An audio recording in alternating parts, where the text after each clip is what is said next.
welcome to the regularly scheduled commission meeting for Tuesday, April the 25th. If you would, please stand with me for the Pledge of Allegiance.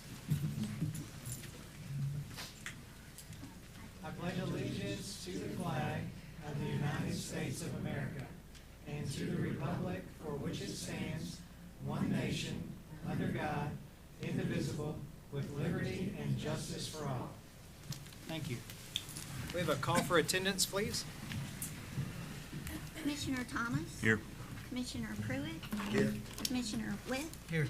Commissioner Vowles? Is absent. Mayor Staten? Here. First up on the agenda, I would like to ask the people from our Parks Department to come up to the podium. We have a presentation in honor of Arbor Day. Arbor Day, whereas J. Sterling Morton in 1872 proposed to the Nebraska Board of Agriculture that a special day be set aside for the planting of trees. And whereas this holiday called Arbor Day was first observed with the planting of more than 1 million trees in Nebraska.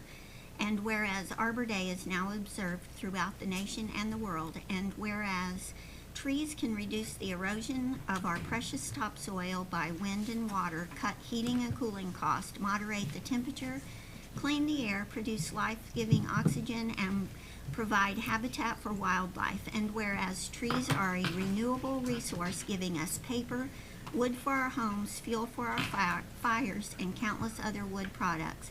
And whereas trees in our city increase property values, enhance the economic vitality of business areas, and beautify our community. And whereas trees, wherever they are planted, are a source of joy and spiritual renewal. Now therefore, Brad Staten, by virtue of the authority vested in him as mayor of the city of Henderson, Kentucky, does hereby proclaim Friday, April 28th, 2023 as Arbor Day in the city of Henderson, and urges all citizens to support efforts to protect our trees and woodlands, and further urges all citizens to plant trees to gladden the heart and promote the well-being of present and future generations. The celebration of Arbor Day goes back to as far as I can remember. We really appreciate everything our Parks Department does for us. Here's a copy of the proclamation that she read. Thank you all very much for what you do. I just read it. Yeah. I think Holly wanted to take a picture with us. All right.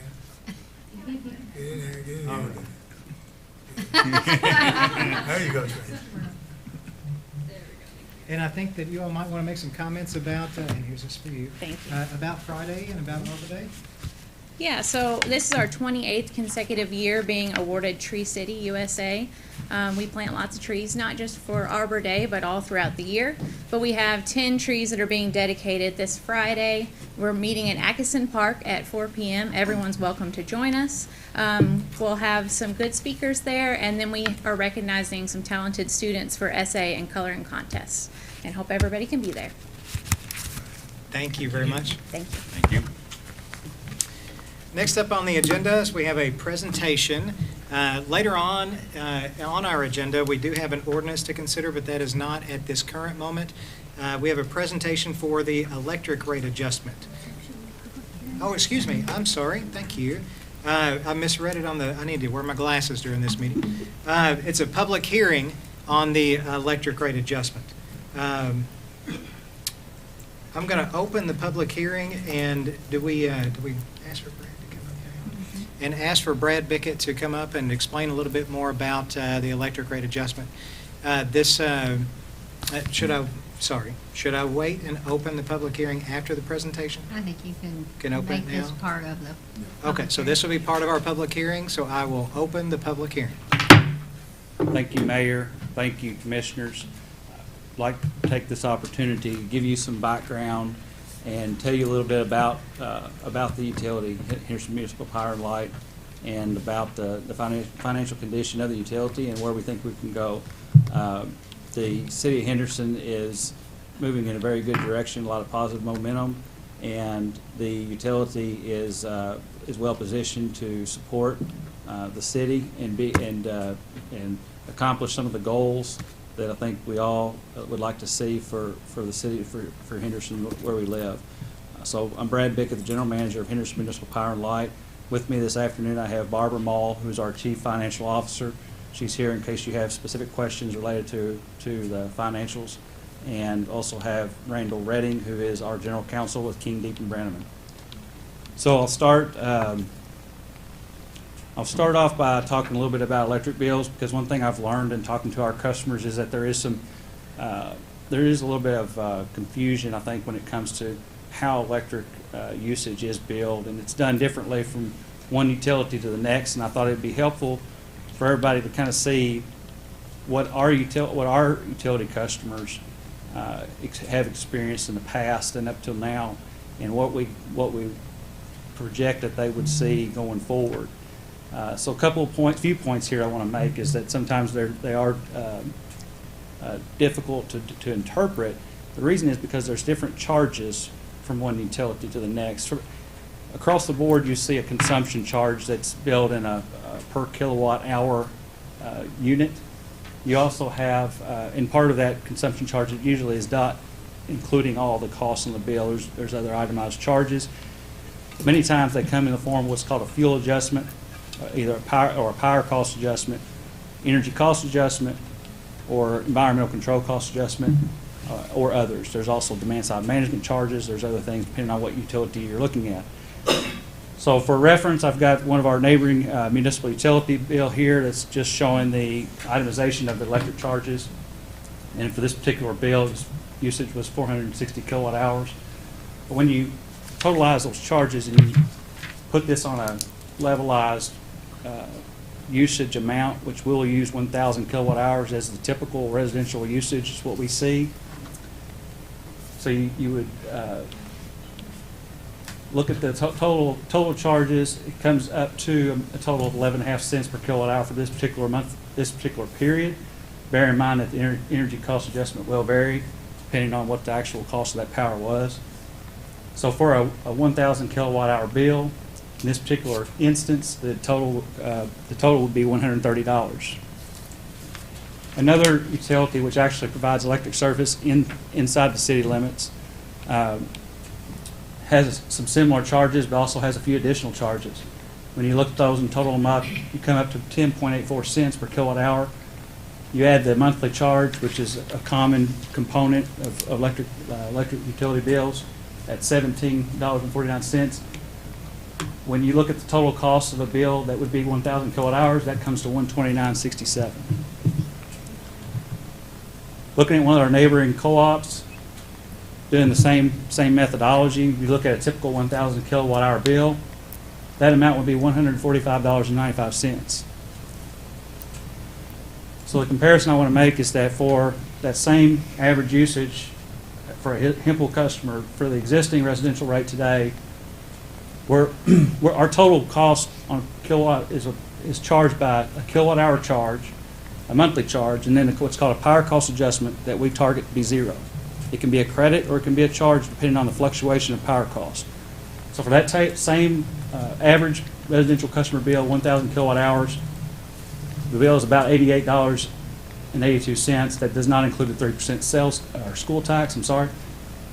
For the proposed rate with the adjustment that's before you to this evening, it would be 7.941 cents with a $17.50 monthly charge, which comes to $96.91.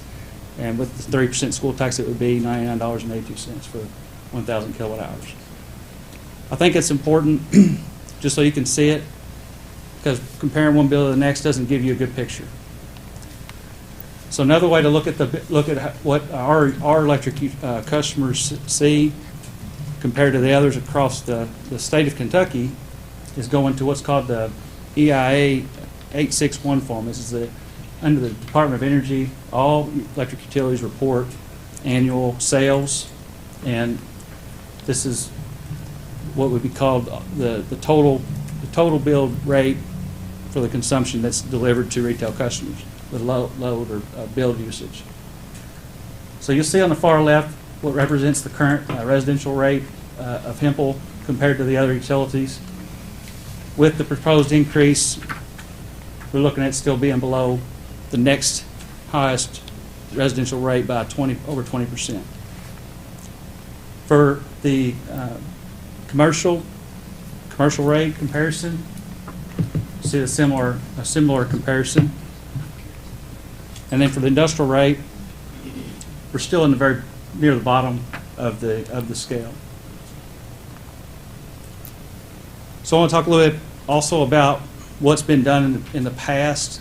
A lot of times I realize I'm talking to people, what's been done in the past gets forgotten relatively quickly. And a lot of time can pass before things have changed quite a bit over the years. So back January 1st of 2017, you approved a 1.6% increase tied to the Consumer Price Index, which the intent there was to be able to allow the utility to recover its cost, recognizing that that index affects the utility's cost of materials, supplies, cost of service.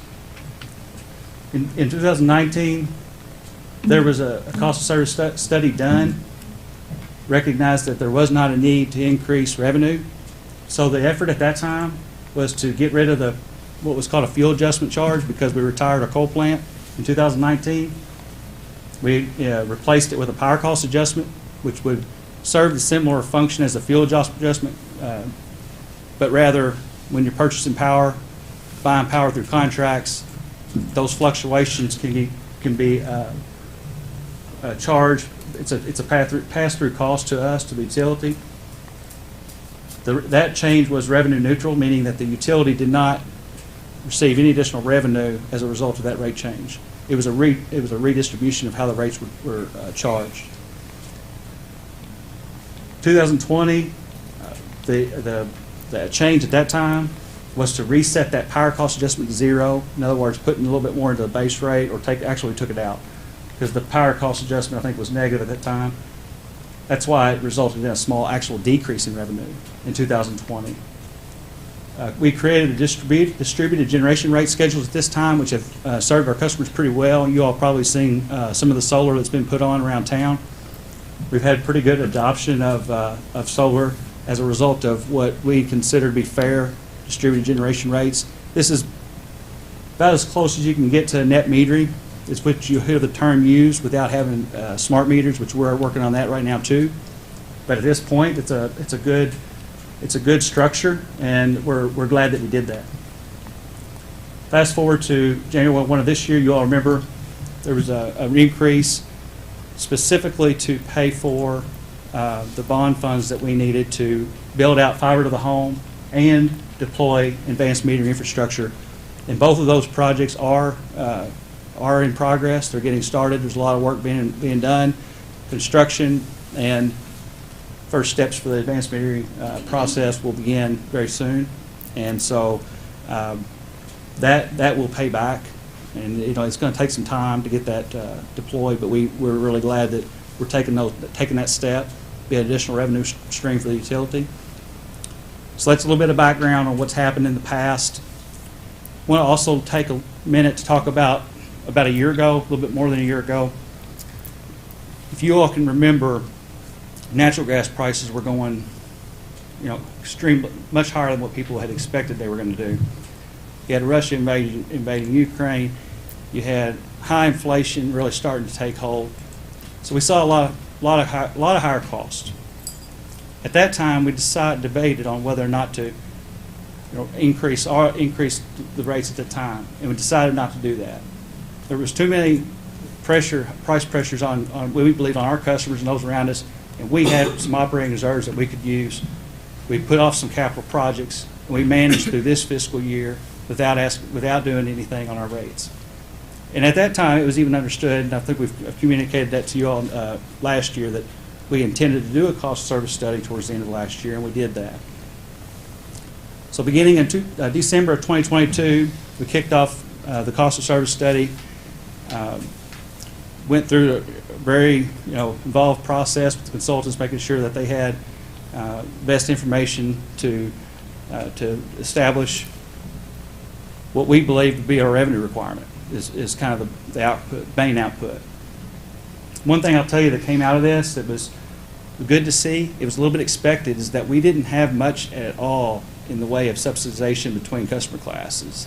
And the reason that we didn't is because we did those rate adjustments in 19 and 20 to make sure that we were actually collecting revenue in an appropriate way. One of the things that we tried to do in those years, and I understand completely why it's not needed to be done in a very fast manner, was increase that monthly charge. You know, a lot of the utilities costs are incurred whether or not a consumer uses any kilowatt hours or not. So I'm optimistic that as we deploy smart meters, we'll be able to do a little bit of a different structure in that monthly charge so that folks that don't use very many kilowatt hours aren't having to pay a high monthly bill. So that's all in the future yet to come, but I want to share that with you. The outcomes, results of the cost of service studies suggested a minimum of a 10.7% increase for the next fiscal year. And the reason, I want to give you the main drivers, we know what they are. Looking at our budget, if we've gone through our budget, you know, and more than once, several times, and there's some things that we have in here that we just simply cannot put off. Number one, we have an ash pond. It's an ash impoundment that was used by Station 2 for over the years. It has to be closed. And there's a mandated EPA deadline for that closure. It's actually about a year out, April of 2024. So we budgeted what we think is an amount that will achieve that closure for the next fiscal year and the year following that. We've got $750,000 budgeted for the new housing subdivision. Again, we think that's a good infrastructure build out. We believe that needs to happen. We also have seen, just for the capital that we do to replace inventory, I'm not talking about capital improvements, I'm talking about replacing transformers and poles and wire. We've seen that cost increase about $1 million on an annual basis. So we can't get away from that. We really have to take and replace our system as it needs to be replaced. So with looking at these, Barbara and I and the other department directors sat down, looked at the budget, looked at what our capital plan involved, some of the capital projects which we believe are really good for our customers and for the city. We could put those off and we could manage with a 9% increase, but we believe that is the absolute minimum that we need, and I want to show you why. If you look at the upcoming fiscal year, which for us starts June 1, 2023, this is what we project our cash balances, that cash to be on a monthly basis through the next fiscal year. The bar that you see across the bar graph is what is determined to be 180 days of cash on hand. The Moody's is our rating agency. They expect to see 180 days of cash on hand.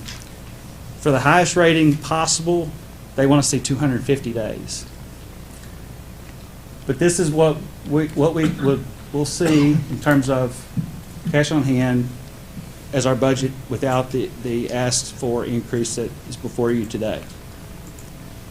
With the increase, which is a 9% across all customer classes, we project to be able to stay pretty close to that 180-day cash on hand mark by May of 2024, by the end of the next fiscal year.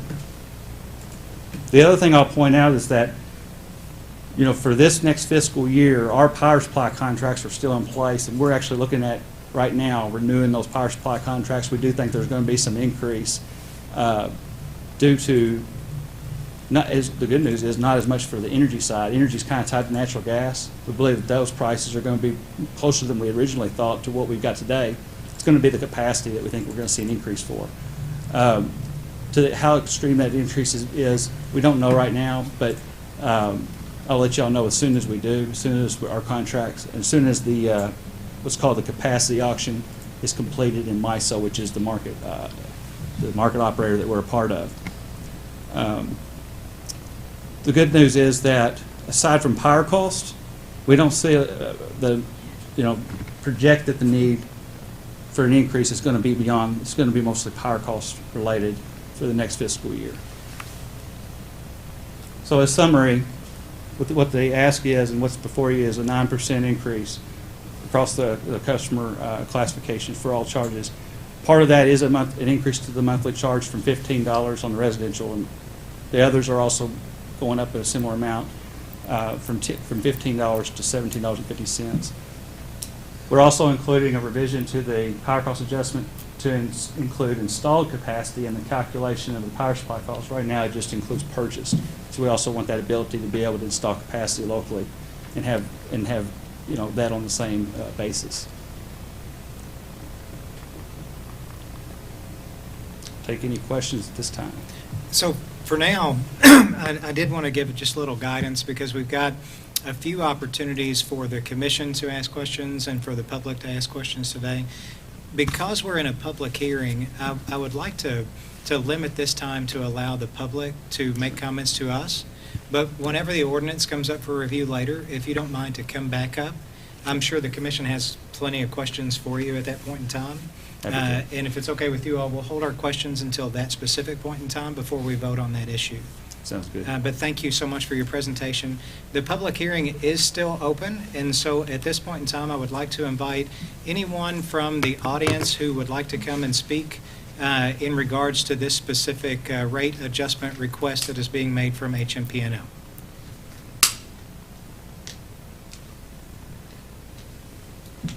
All right. Hearing none, I will close the public hearing, but that does not close the discussion. We will continue the discussion later on in the meeting. Next up on the agenda, we have another public hearing, and this is for the appeals to outside agency funding. So I wanted to lay a little bit of groundwork for this public hearing before we open it. We have a process by which area nonprofits will submit on a yearly basis requests from the city for funding for certain projects. We have very strict instructions or very strict rules that govern what we're able to do in terms of how we're able to fund agencies. And that goes back to us being able to fund things for nonprofits that take care of things that the city could do. Is that accurate, that the city could take on and do itself, but is being done by other nonprofits within the city? Those applications are turned in. A committee meets to discuss the merit of all the applications, and then they make they put together a recommendation list, and then letters go out to those nonprofits to let them know if they were awarded money and how much that money was awarded. We typically have, which we are about to do, a public hearing for people who would like to appeal the letter that they received from that specific committee. We will hear those appeals today, but no action is going to be taken today. We're just having a public hearing. And then in May, we have our budget workshop. We have a number of budget ordinances that we have to take a look at. We have a budget work session in the middle of May. By the time that middle of May work session comes into place, that is where we will discuss the appeals and where we will figure out what the commission itself would like to recommend, if it is going to consider making any adjustments to those recommendations as a result of the appeals that we could hear today. And so with that being said, I would like to open the public hearing for the appeals to outside agency funding. Consider that open. And if there is anyone in the audience who would like to come and speak about appealing this specific process, now would be the time. I would invite you to come up to the podium to address the City Commission.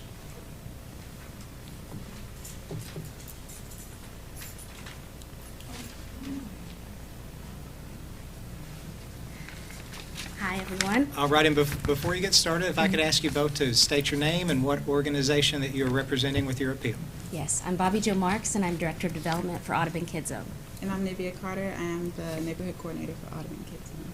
All right. Okay, so we are here today to first thank you for even considering us, and we know you have a lot to fund. We would like to appeal your denial of funding because we're more than a short-term investment in the East End. Audubon Kids Zone and the Love Your Neighbor initiative is we're here for the long term. The neighborhood investment is more successful statistically in the long term when neighbors are involved. And that's where Ms. Nivea Carter comes in. Yes, and we were able to actually pull off our first Love Your Neighborhood meeting this past weekend, which was a great turnout. We had approximately close to 200 people that come out. I was able to engage with the residents of the East End community and just not East End, but for people to come from like different parts of Henderson. And I was able to get about close to 50 influencer interviews done with the residents. So that was like a big thing for them to actually stop and take time out to be interviewed. And also, what else do we have?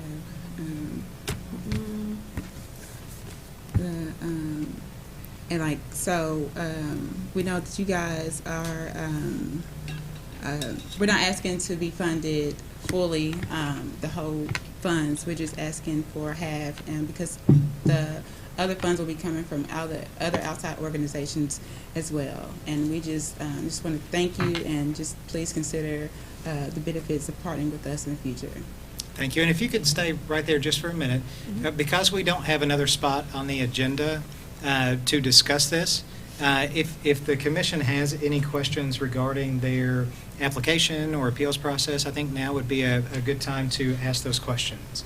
And I'll start by asking, can you tell us a little bit more about what your request was and what the funds were to be used for? Our request was for funding for the Love Your Neighbor hood coordinator, which is myself, and my position, and to just to go out and just connect with the residents and Gather the yes. voices in the neighborhood. Mhm. That's Yeah. part of what's important about Nivea's position is we want information, and we want to implement, strategies and suggestions from the people that live there. That's kind of the foundation of Yeah. what she's doing, what we're doing. And so it was for funding for half of her position. I don't know the numbers off the top, Yeah. because the other half is funded by outside organizations. What was that number? I didn't have the is- number. Do you know it off the top? The It's- requested amount?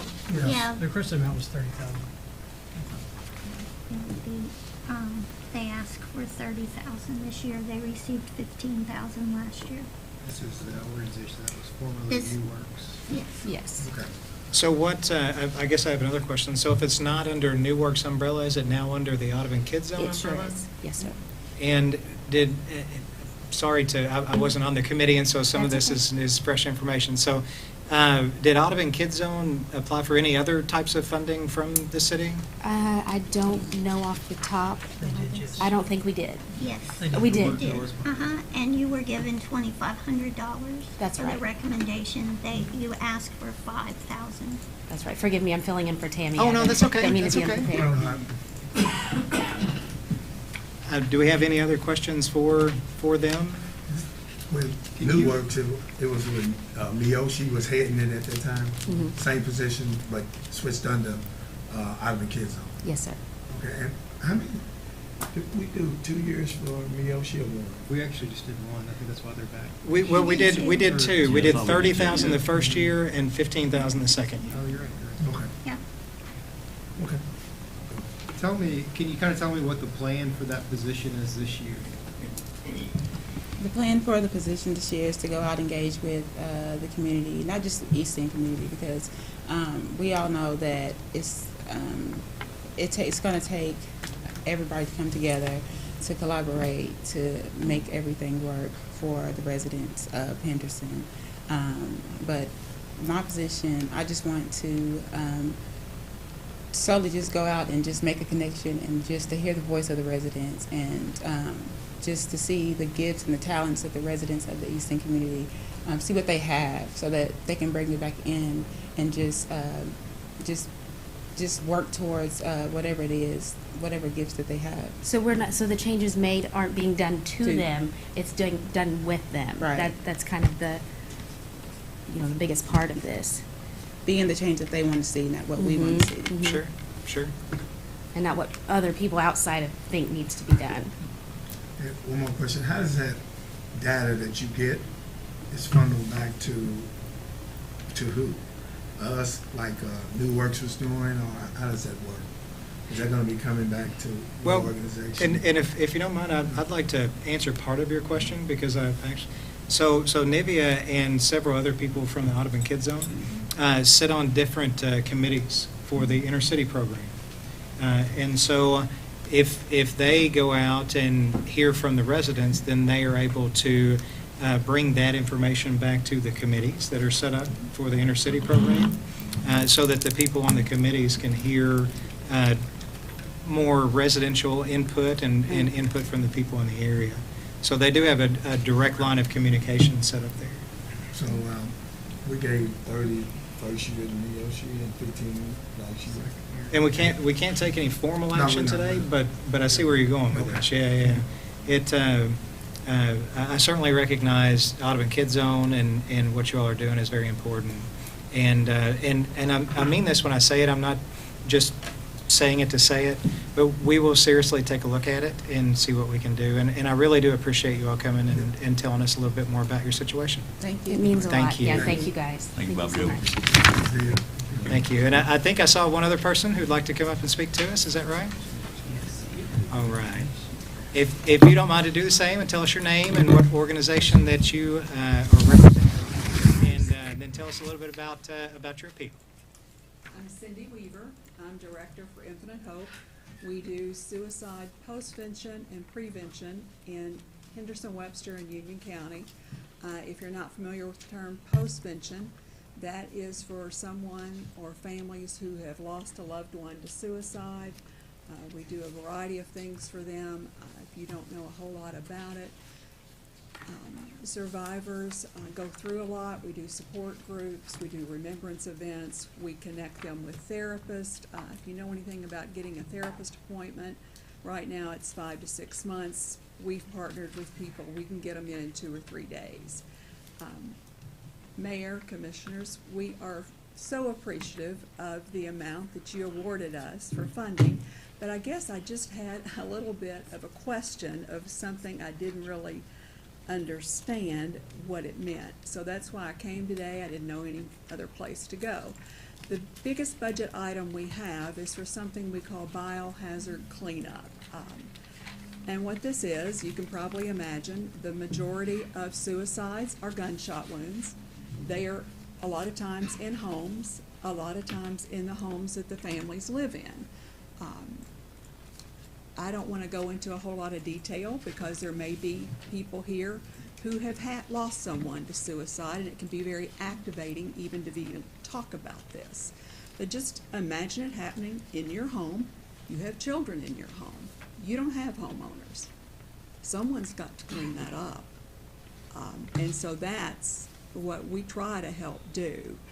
And it was denied, that portion, and it called, I'm just going to read specifically what it says because I don't know any other way to do it. It said the committee did not feel that it was proper for the city to assist with funding for a for-profit business for the biohazard cleanup portion of the requested funds.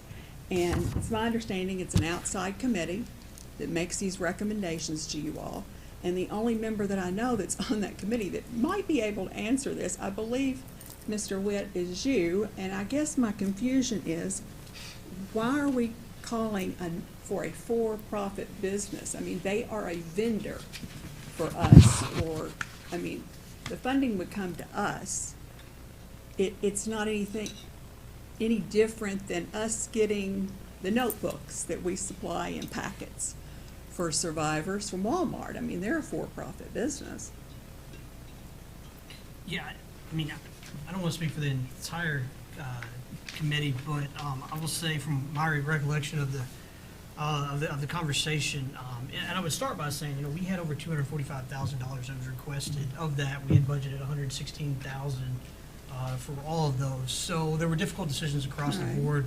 This was no different than any other one. It was, as you can imagine, if you have to cut that kind of money for organizations, it's tough. It's very tough, and there's a lot of deserving agencies. I believe the conversation regarding that perhaps wasn't funding the for-profit in the sense of funding another company to come and clean it in, as much as there was perhaps some confusion maybe on the committee's part about how the costs are borne when somebody does get, or when somebody does commit suicide, in terms of the cost of who covers the cost to clean that up. Now, I know you all provided a portion of that. I think insurance companies, I think we read, provided a portion of the cleanup cost. So I guess the question is, only if they have insurance, I'm sorry. And so that's where the problem is. A lot of the people that this happens to, we've been told by the coroners in all 3 counties, They don't have insurance. No one, there's no one to pay for it. So there it sits. The first question they ask the coroner, who's going to clean this up? And if they don't have insurance, who do you think cleans it up? The family has to. And when the family has to, I mean, I can get a little torn up about it. They've got children in the home. And daddy killed himself in the bedroom. And mama's got to clean it up. So what do you think happens to mama? And what do you think happens to the child? ACE scores go up, and it just has a ripple effect. So there's nobody, we're not talking about insurance coming in. We're talking about someone who doesn't have insurance. There's a situation right now where it happened. She didn't have any money. She's been living with it for 2 years, and now she's gotten attached to it. So, you know, it causes all sorts of mental health issues. I mean, I can go on and on about it. Sure. So that's why I was a little, I mean, this is the biggest portion of our budget. To me, this is the most compassionate thing we do. So I don't, Yeah, no, I I'm don't know I'm if not- it needs to I'm- be explained a little better, or, Yeah, I mean, perhaps there was just some confusion in the sense of how it is paid for. I mean, I don't dispute anything you're saying in terms of how terrible that would be. I know people that have committed suicide and have family members who have experienced it, so I don't discount that for a second. I think perhaps there was confusion in terms of where how, again, the for-profit part was part of it. So I guess maybe there was some confusion in that regard. So I appreciate you coming and trying to better explain the process of it.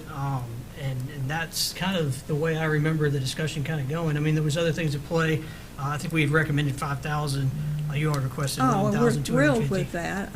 I guess, like I said, I'm just a little bit confused on what that statement was about. And so there are typically, in Henderson, 8 average a year. Sometimes there's 10. We're above average. We've already hit 4, and we're only in April. 3 gunshot wounds, 1 drowning. So, you know, a lot of them come during the holidays, so what are we going to get hit with then? So we estimated if there's 8, we're estimating maybe 4 we might be called upon to clean up, and we asked for 2 of those cleanups at the lowest cost, which was, they run $4,000 to $6,000 a piece for someone to come in because they have to tear out flooring, a lot of times ceilings. I mean, I don't think we need to get into the details. When you say insurance could perhaps cover a portion, some people don't have insurance, are you talking homeowners insurance, or are you talking another type of insurance that would cover the cleanup? Only of that? homeowners would maybe pay for it, and I'm saying most of these families do not have homeowners insurance. Have you all funded this kind of service before? I see that there was no requested funding last year. Well, we've only been in operation. This is our 2nd full year. And a lot of people don't know that we provide this service. They didn't start knowing until we partnered with coroners in the fall. And now the fall take packets of our information when a suicide occurs. They didn't start taking those packets to the families until December. And on the front now they have a sticker. So most people didn't know we provided this. I know there was a situation in Thanksgiving. They didn't know. You know, and if people don't know, how can they call upon us? Yeah, and you're new. Yeah. I was just curious. And so now we have trained loss team members. Those are recent. That was in the funding. We've one of the first teams in Kentucky. So now when a suicide happens, we're like first responders. We go with everybody else. And so then they will know if they need it. So what was the ask on the funding? What was that? I asked for, they run $4,000 to $6,000 a piece. And so I estimated, and there's typically 8 in the county, in the city county. I asked for 2 at the low end of $8,000. That would The cover. other portion was funded, and that. Yeah, I mean, they requested $11,250 Total. according to the sheet. 5,000 of that was recommended to be requested. And again, it's a recommendation, but yeah, that's kind of. Yeah. what The it was. committee recommended giving more than taking out the 8,000. They recommended to fully fund the administrative costs. Correct, yes. Which, I do have a comment, because I was on that committee, and so I think some of the questions that we had on the committee, if it is a apartment complex, and that's the Okay, for-profit so- comment. And so maybe it was clarification we needed, but please go ahead. And so, a lot of times, here's what happens if it's an apartment complex. It depends on who owns the apartment. Sometimes they say, well, it's your responsibility to clean it up, not ours. Sometimes they'll be a little nicer and say, well, you know, we will let our insurance come in and take care of it, but not always.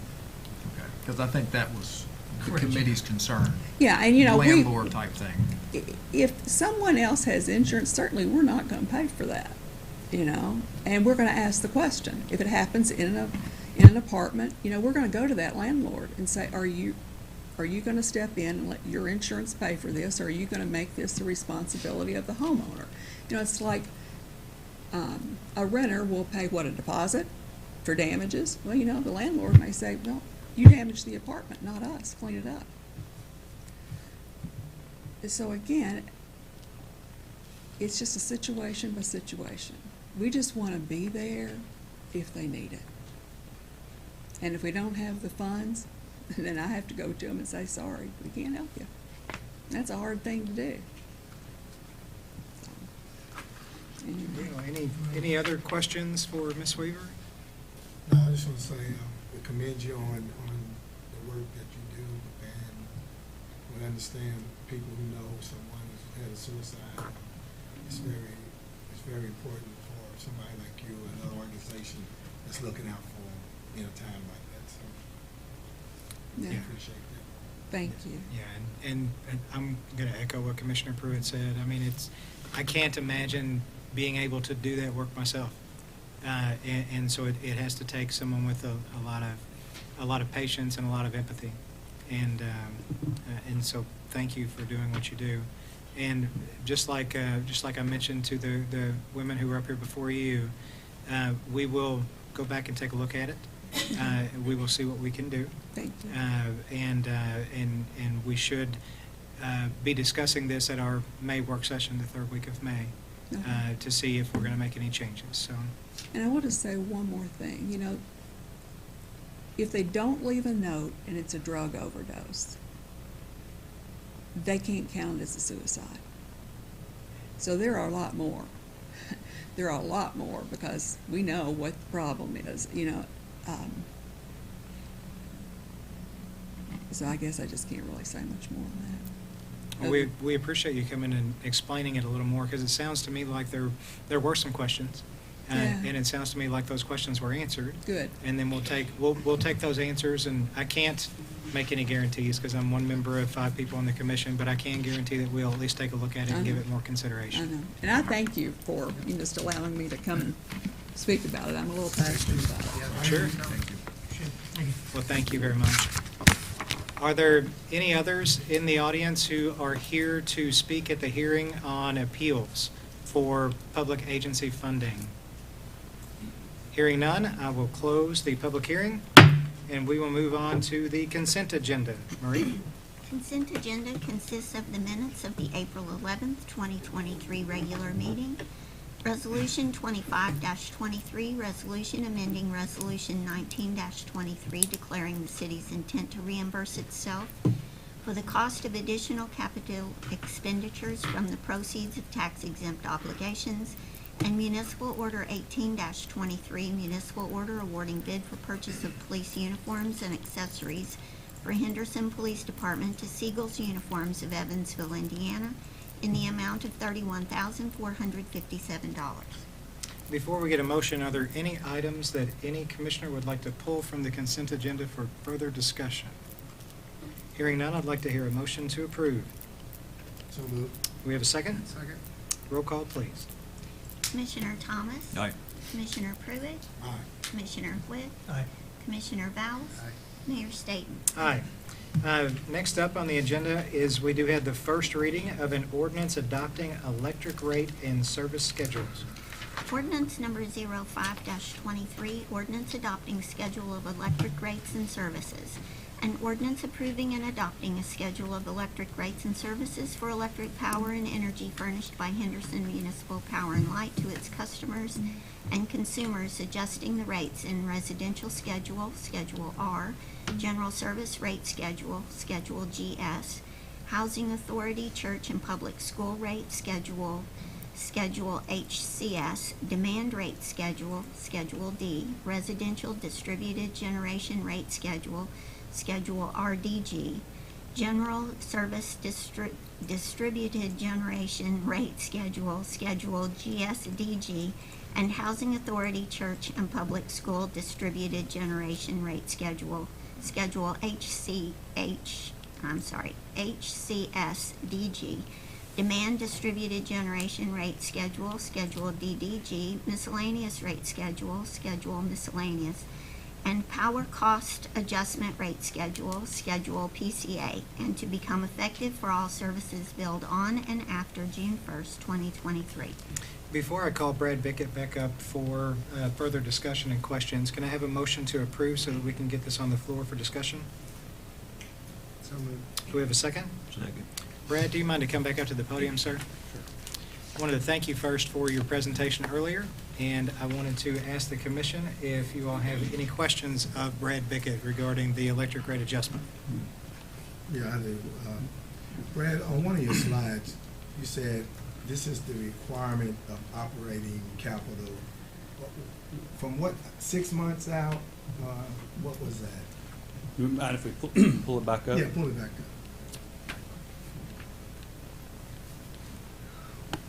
I can drive from here, I think.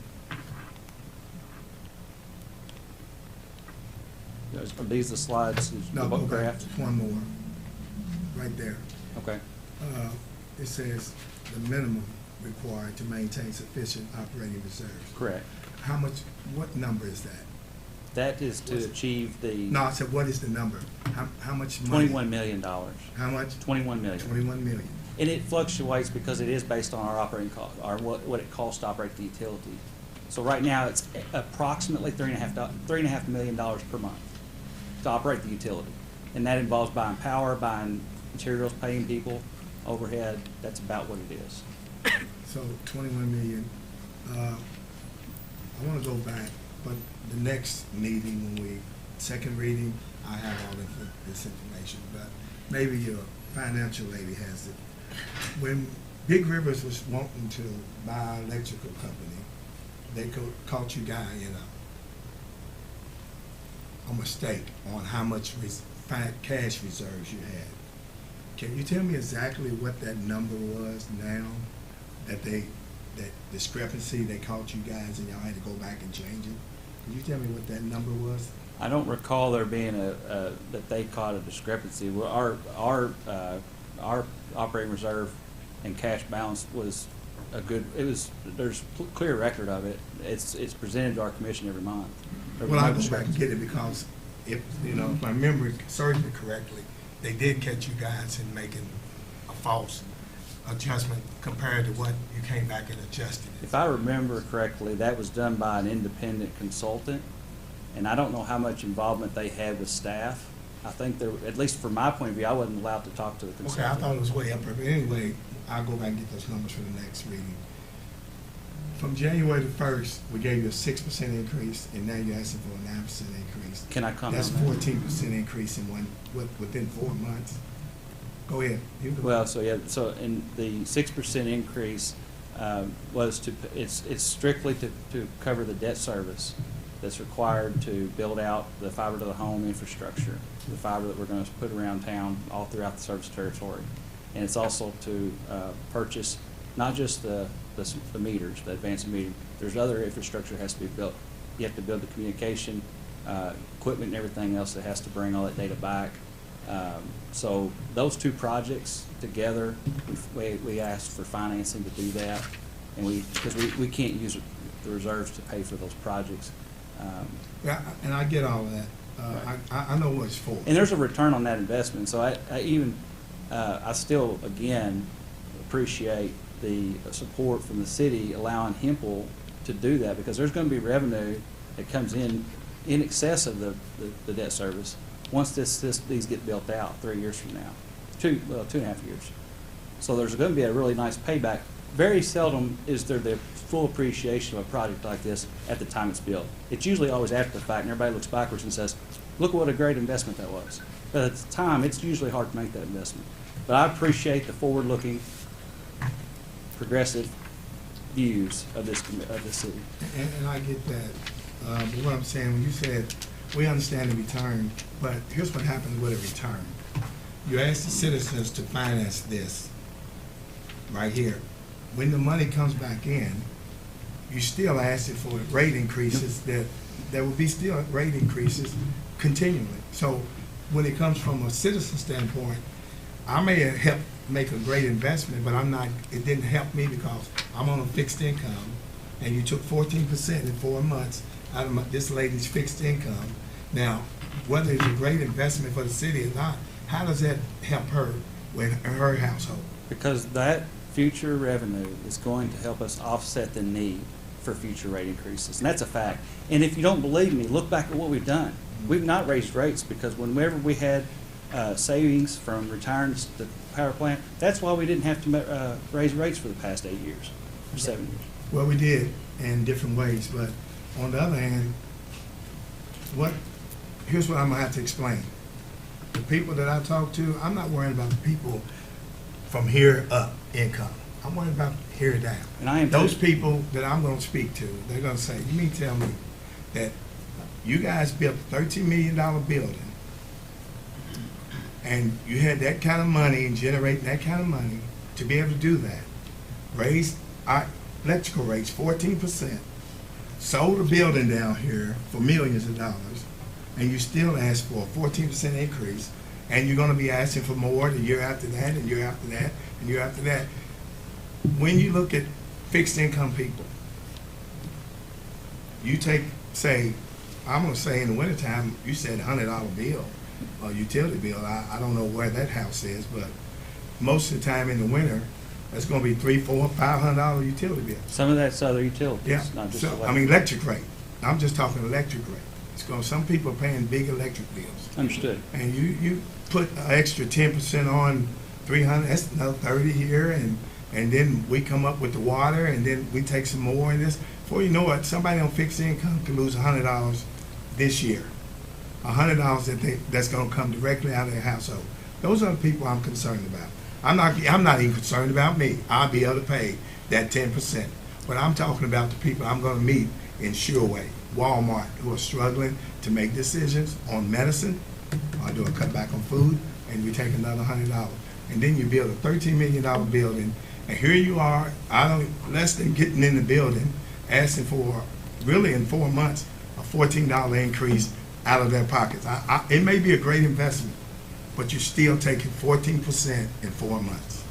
So I firmly believe that the best way to help the folks in our community that are low income is to make sure that our utilities properly funded. Because if you think the solution to helping the low income folks in our community is to not allow the utility to recover its cost, I'll just go ahead and tell you, when we buy transformers, and we buy poles and wires, they don't ask about our demographics. They don't ask about our per capita income. They don't, power supply. They look at our cash. Moody's doesn't look at what the folks in our community make. The best way we can help those folks that you're talking about is to make sure this utility can pay its bills. And I firmly believe that. And we've actually demonstrated, we set up a $1 million fund with the Christian Community Outreach to help folks that cannot pay their bills. Our uncollectible accounts are around 0.5% of revenue, below what other utilities have. You know, we're doing a lot to help those folks, Commissioner Pruitt, and we're going to continue doing more, but we can't do anything if we can't pay our bills. We understand that, and I think you're doing a little bit better than paying your bills. You just built a $13 million new building. Long overdue. Yeah, $13 million new building. So you're doing more than just paying your bills. So on the second thing, those people you're talking about, when you look at Kentucky, when you get a chance, Google Kentucky poverty rate. I think we're about 40%. Google what the rate of economic development, the way per capita income in every household in Henderson compared to everybody in the United States. When you look at that, you're talking about poor people. If it wasn't for Alabama, Mississippi, and I think Louisiana, we'd be at the bottom. So when you speaking about what you're doing to help, tell that little lady that's on fixed income I will. that you just took 14% more out of her We can- money, and she's gonna have to make a decision, 14% more, what I'm gonna give up. So when you give her that, you tell her that. I'll talk to them, and I will tell them how we can do other things. We can establish ways to help folks that can't pay their bills. We can't run the utility based on that. And the other thing about the new building, I want you to think for a minute. Think for a minute about what's called a G&T in your area, right? What they do. They provide generation transmission. Think about the distribution companies. You've got a couple of those in your area. Think about the AT&Ts in your area. That building you're talking about, we're doing it all in one building. All of those services, Commissioner Pruitt, we're providing those, and we're doing it at the lowest cost amongst any of our peers. You know, I heard this same speech years ago, and the reason why I fought Big Rivers so hard to prevent them from doing what you're doing now. 14% in 4 months. 14% increase in 4 months. That's why I fought Big Rivers. They stole money from us for 40 years. You tell me that. I think you was employed there for part of that. For 40 years, they stole money from the citizens of Henderson. Then they had the nerve to want to take and steal our electrical company. I fought them hard because I didn't want them doing what you're doing now. And I'm glad you did that. So now, I get rid of Big Rivers doing it, and here you are looking and talking about how good you're doing for them, but you're taking 14% in 4 months. I know we're doing, that fiber's gonna be great. I know all of that. 14% in 4 months? 6 That's months, June 1st. Hey, Brad, But, question. Okay. yes, sir. Where does Henderson Utility Company stand compared to every other utility company in the state of Kentucky? You know what our rank is? First. This is the industrial rates comparison. So the yellow bar is where we're at now. This is the industrial rate. Green bar is what we're proposing to be. What about residential? So residential is here. So we would be first. We're in the 20% state. below the next utility in terms of cost. It's Do you know incredible. for internet providers, how many providers are in our? Now, I'm not talking community? about internet providers. Well, I know, but okay, do that first, and then we'll go back to fiber. So this is strictly residential Sure. electric service.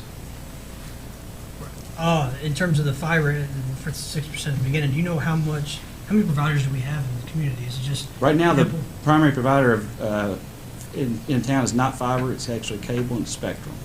In surrounding area, it's AT&T fiber. Connexon, as you know, is building out through the co-op, and so those are the competitors, primary competitors. And do you mind if I add a little bit of something I heard from Brian Hardesty the other day? Absolutely. Welcome. So things are not firm, but it seems like your line of questioning was kind of going this way. So for comparison's sake on internet, like I'm on cable with Here you go. Spectrum. I pay a little bit over $100 a month for 200 megs. And right now, and it's subject to change, but from what I heard from Brian Hardesty the other day, I think that where Hempel is aiming is to provide a gig's worth of service for around $70 a month to the individual households once it rolls out. Is that accurate? Is that the Correct. And it's projection not been right now? determined at Right. this point, but that's still, the market's still being evaluated. We're still evaluating the market, and but that is exactly where we think right now we might be. Gotcha. Right. Can I ask a few questions just to verify what I think I've heard along the way, Absolutely. and just to make sure that it's accurate? Mhm. So when the plant was decommissioned several years ago, we entered into a 5-year contract. Is that right? Correct. We've entered into various contracts. Majority is 5, and for capacity specifically, it is 5. Thank you. So the capacity we entered into, that specific contract is set to expire sometime next year. Is that what you The said? end of May next year, yes. End of May next year. Correct. And when we got into that contract, the conditions were very favorable. Correct. At the time. And today, I think I heard you say they're not as unfavorable as what you had expected, but the cost will increase as a result of having to renew those contracts. Is that accurate? Fair enough, yes. And then, as a result of inflation, the utility is having to pay quite a bit more for poles and lines and transformers and meters and services and tree cutting and all the things that you all do. Is that Correct. is that fair to say? Yes. So I share Commissioner Pruitt's concerns every time we go through rate discussions. And I don't have a great history of supporting rate increases. In terms of I voted against quite a few of them in the past. Where we're at now going into next year, I'm a little bit more uneasy about our current situation and being able to sustain our operations without an increase than I have been in the past. Because you have had, obviously, quite a bit of inflation to deal with that the entire industry has had. And then you're going to have the renewal of the contracts next year, which we're still not quite sure where those are going to land and what's going to be going on. If we do not have a rate increase at the moment, your reserves will dip below 180 days. And after I saw this a presentation similar to this at the electric department, I actually Googled what's the average reserve for an electric utility, because I was curious, because I didn't know if you're keeping enough or too much or not enough money. And the average is 6 months, which is where we're at now, or where we're aiming to be at now. Is that correct? Mm-hmm. When you were talking about the bills, I want to make sure I've got this part down. So I understand that the reason that you're asking for an increase is not because we're significantly lower than other utilities. It's because you need the money to fund your operations. Absolutely. But what you did show us is the comparison for other utilities. And I saw a little bit, and I just wanted to make sure I've got the numbers right. So we've got 3 electric utility providers in the city of Henderson: KU, Kenergy, HMP&O, right? And I think I saw along the way somewhere, either in this presentation or another one that you had given, the average cost of an electric bill for a 1,000-watt kilowatt customer on a monthly basis. And if I remember the numbers right, and I really want to get this right, we're in the upper 80s, around $89 to $90 a month is what our HMP&L bill is for an average 1,000 kilowatt hour bill. Correct. KU is somewhere around 130. Is that accurate? Right. And then Kenergy is somewhere around 149. 145. 145, thank you. And it fluctuates from month to month, but that was a sample bill. Because of the adjustments that they've got on their bills or Right. whatnot. So if we make a 9% increase on today's average 1,000 kilowatt bill, then that will take our average 1,000 kilowatt bill up from 89 to around 99 with taxes and fees included. Correct.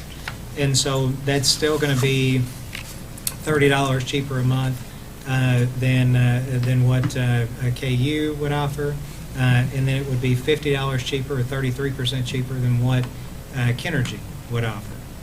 So that's how we would continue to stack up against the other electric providers, which doesn't. I've always cautioned myself about talking about other electric providers, because I don't want anybody to get the sense that I support something because we can.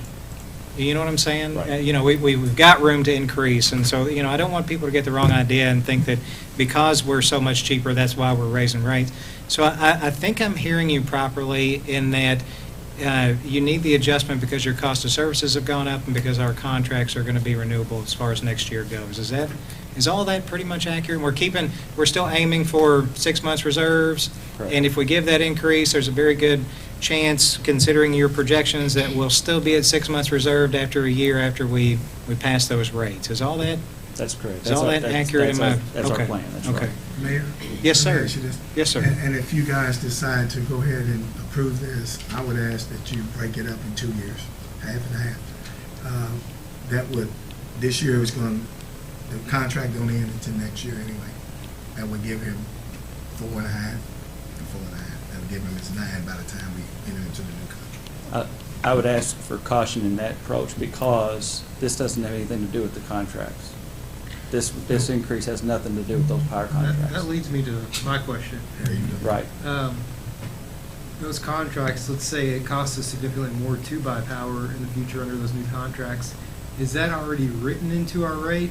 Will our rate automatically adjust for that, or are we going to have to increase our rate again at that point in time? So to the extent that we want that power cost adjustment to be zero, then it would require an increase to the extent that those contracts are higher.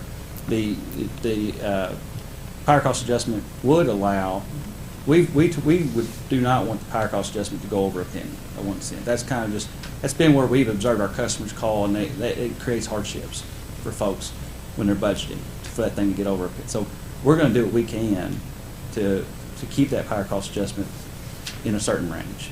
But to answer your question, those costs are included at power cost. It's a straight pass-through of cost. Okay. But our intent is to keep it close to zero. That way we know, we're telling you exactly what the rates are.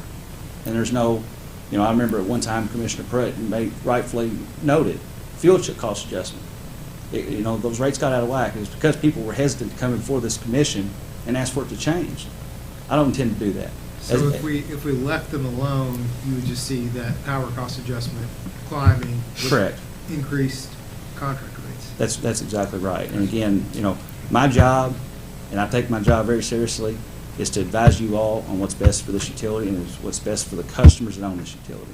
And I work for you all. And that's my job, is to tell you all what's best. So, Other big question I have in this whole scheme of thing is that I know we have had a lot of discussions about the adjustment of the pilot fee, and is that included, is that covered in this adjustment or not? right. So in the budget that's not yet been approved by the Utility Commission, we have incorporated a calculated payment to the city. So we're getting away from that fixed amount. And this is what we are calling the first step of a 3-year to get to what's desirable from the utilities. We had a workshop last year, you all remember.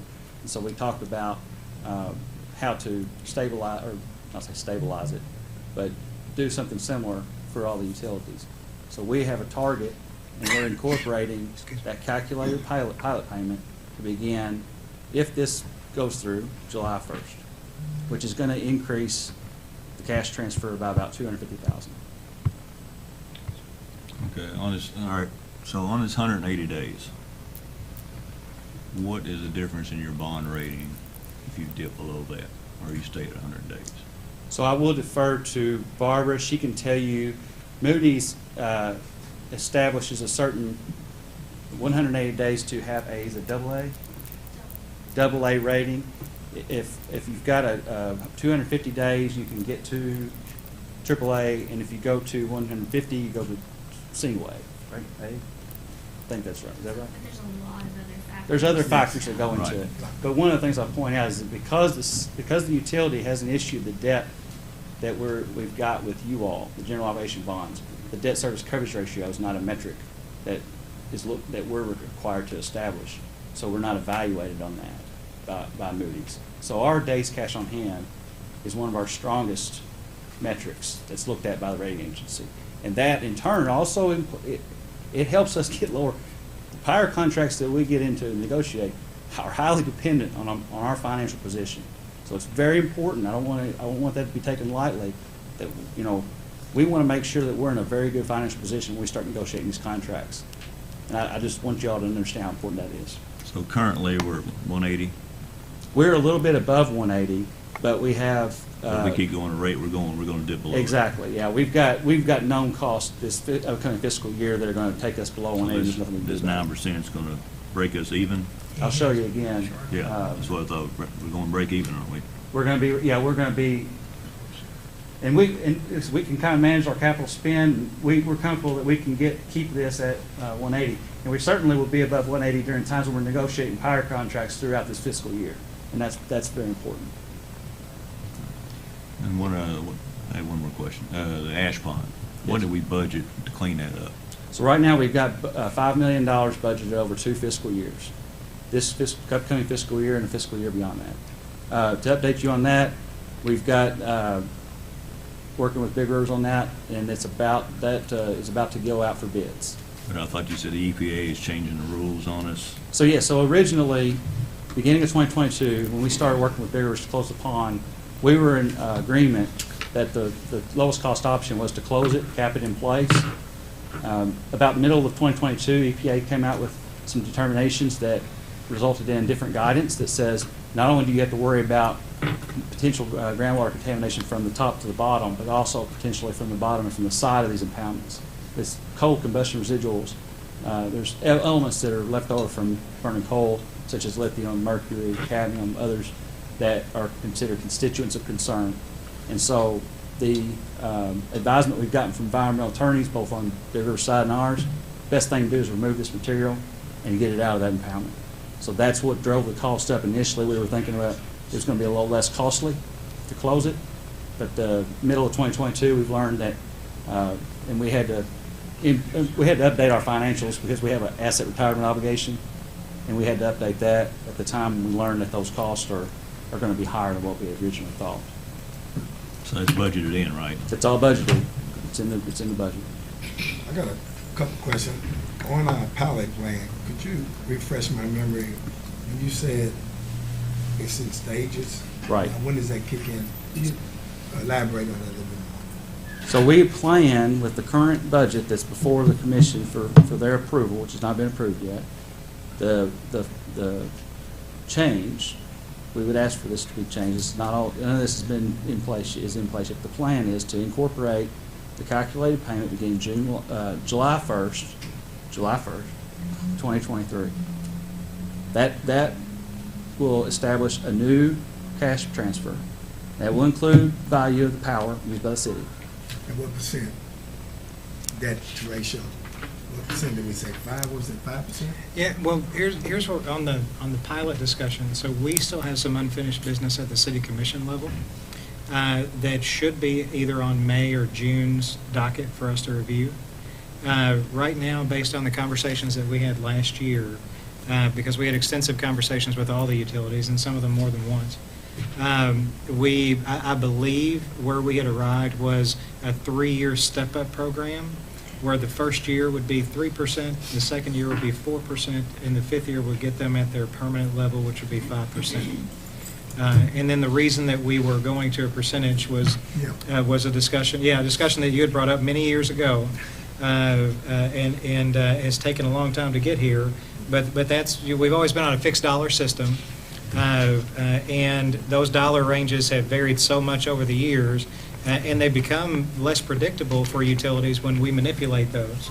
If they know up front what their percentage is, then not only can we charge a 5% rate for all 3 utilities, so they're all paying a fair, an equal or equitable amount of their operating revenues or wherever we arrive, but we give them more predictability when they're budgeting as well. And so that should be coming up to us sometime May or June.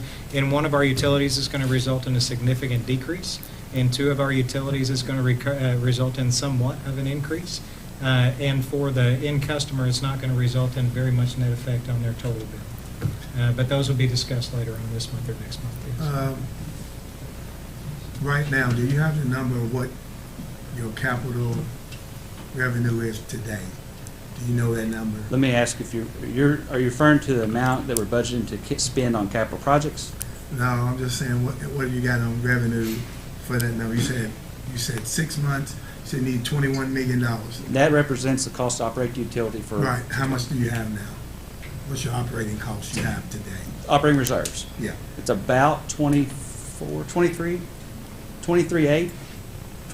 million. 23.8. Now, the thing I'll remind you, you may remember this, that we've got a significant amount of that we're holding internally restricted because of the FERC case, the transmission case. That's expected to be concluded sometime in the near future. Okay. Is it possible for you to continue to make the level that you need to be if we broke that down in two years? No. It's no not way. possible. It's not possible. So if we don't give you a rate increase, are you going to be critical? Is that what you're telling us? I'm telling you that, yes. Good question. And here's just kind of my thoughts on that. I agree with Commissioner Bruth that this is a big increase after another big increase. So I don't think that can be taken lightly at all. But on the flip side of it, I also see, just comparing those rates. I know we don't like to compare to the other utilities, but if you compare those rates, that's what it costs. Everybody else to run a utility legitimately, we're 20% below that. I think that shows kind of the dire need that Hempel has on the flip side of things. And I think that, I hate that for the Hempel customers, but that's kind of where we're at now, unfortunately. Yeah, I don't want to raise anything because I've got 2 businesses and it's going to affect me, twice as much. But what I don't want to do is kick the can down the road and then come back in 2 years when we're not here then all of a sudden they had to do a 30% increase to make it sustainable. I always wanted to think long-term. I don't like it, but sometimes you have to do things you don't like. We've been there too. Yeah. But I will say this, ever since I've been involved in this commission, we've never increased electrical rates by 14% in 4 months.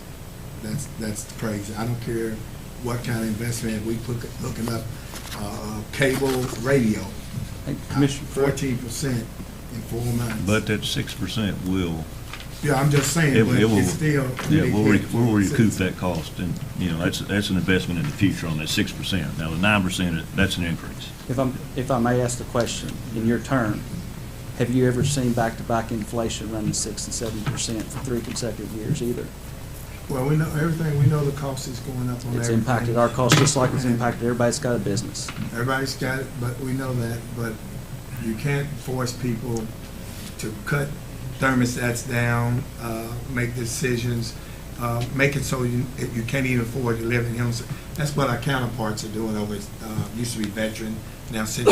That's what, now we turn it into the same thing. We don't have shareholders. Yeah, so, but now we turn, when we talk about being able to afford those utility bills, now people in Henderson, I already know, the people that I know in my community, in the wintertime, those utility bills are gonna be $400 or $500. Now, you add that 14% on to that $400 and $500. That's just electrical rates. I understand. So, And but we've that's se- what I'm saying. I I know. don't think you really do. I do. Because I you don't absolutely do. really know the people in my neighborhood that are struggling to buy food, send their kids to school, I get put it. this and that. Extra $50, $60 a month in the wintertime, it's gonna hurt them. Sometimes the easy answer is not the right answer. That's what I'm going to say. And the reason I say that is because look at the RFPs that's been put out for construction projects. Have you seen the prices that are coming back? It's unbelievable. These inflation numbers, they compound. And they compound all the way to the people you're talking about. That's who gets to hit, it hits the hardest. It does. But it compounds all through the chain. So everything that we buy is increasing, not just by 6 or 7% a year, by 20 and 30 and 50% a year. And that's what I we've get that. absorbed. And I get that. I understand. But I guess that's the way of America. The people, the lower people get hurt and they pay the big bill. And we want I to get help it. them, and we can. I get it. We can help them, but we can't help them if we can't pay for our bills. And we want to keep the power on, obviously. Well, we can afford a $13 million building. I get it. But It's that's, a I get all significant. that. That's besides the point. Okay, Yeah. I'm finished with my thoughts. only thing I was gonna say is, I don't think anybody's in favor of, I'm on Hipple Power, I'm not in favor of a rate increase if it was just me individually, but, if you look at any study, and I tried to go out there, the electric industry is very complicated, obviously, so I'm not gonna pretend to have an idea of how it runs, but if you go out there and look at any study, you look at for-profits, companies, co-ops are publicly owned are the cheapest in terms of cost. If you go look at the CPI index from June 2017 to January of this year, and it'll be even higher if you look till now, is 23%. You go out and, you take into consideration all the added costs you'll have, and to me, as much as you don't want it to make sense, it has to make sense, because the reality is, as you've alluded to, is if you don't fund it properly, you get into paying what other neighboring cities are paying, or even people within our community are paying, and other utilities. So, as much as you don't want to say, you can't say, oh, 9% is great for you, but the reality is, if it's 9% versus 40%, yeah, 9% sounds pretty good. And I get that, everybody has costs that are going up, and everybody feels it in a different manner, but the reality is that is where we're at. We're a community of 27,000 people. We live in a world, and as much as we want to try to say that, our community can impact the world economy, we can't. We're at the mercy of the economy, and, the way rates go, and again, as much as I hate raising costs, if you're telling us that there's no other way to keep the utility perhaps going effectively, then, based on y'all's historical performance and based on the fact that you all have the lowest rates, within the state, rank in the top 200 in the entire country in terms of public utilities. To me, the proof is kind of there that you all do have the trust. And I think the benefit of having a small public utility like we have is we know the people involved, and I know everybody takes it serious, and none of you all want to increase costs for anybody. Just, you work on the sidewalk, you see them every day, you have to talk to them. But the reality is, as you mentioned, sometimes tough decisions have to be made, and that keeps us still in a better position than pretty much the entire country. Then, as much as I hate it, I think it only makes sense. Mayor? Yes, sir. We got that in writing that we start off with 3%? No, hasn't and been that's seen? what I was saying earlier. Yeah. We do not have that in writing. That is something that over the course of May or June, that is going to be brought to us in the form of an ordinance. And so Buzzy's going to put that together and bring that to us, and I believe he's targeting this second meeting in May for a first reading. If you guys pass this, couple questions we need to know. Are they gonna ask for another increase next year? Second thing, that probably needs to be in part of this. Well, and that's what happens, and so when we make an adjustment to go to a percentage versus a fixed dollar, then every time a utility gets a rate increase, No, I'm they're talking about operating. before, if you guys vote to approve this, I Uh-huh. think that should be in that package with that before we vote to approve it. I really do. No, I mean, I appreciate what you're saying, Yeah. but it's gonna have, there's really gonna be no impact on it, because when we put that in writing, their operating revenues are gonna be whatever we've allowed them to be, and then we get the same percentage of it whenever we put that in writing, if it happens next week, or next month, or in a few months. So it's not something that has to be in place before we do a rate increase to be able to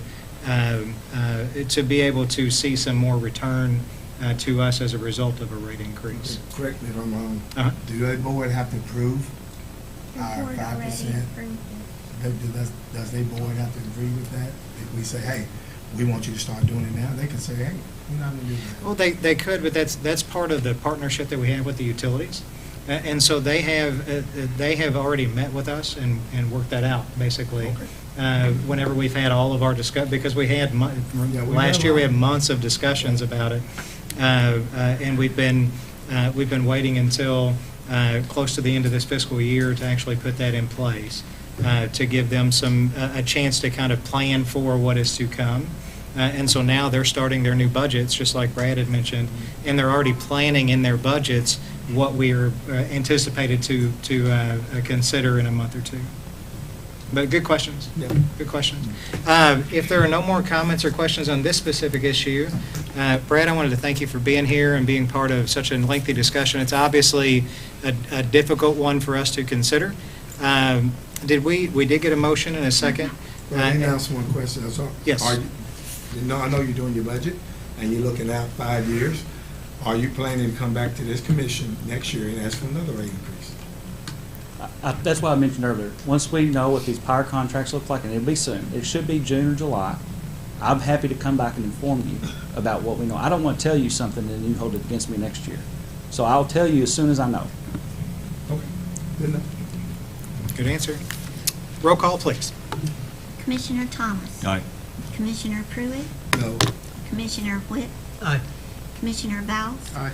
Mayor Staten. Aye. Next up on the agenda is we have, I'm sorry, before we move on, because we do have more agenda items to discuss, is anyone in need of a 5-minute break, or are we okay to keep? You are? I'd like to call for a 7-minute break and be back at 4:30.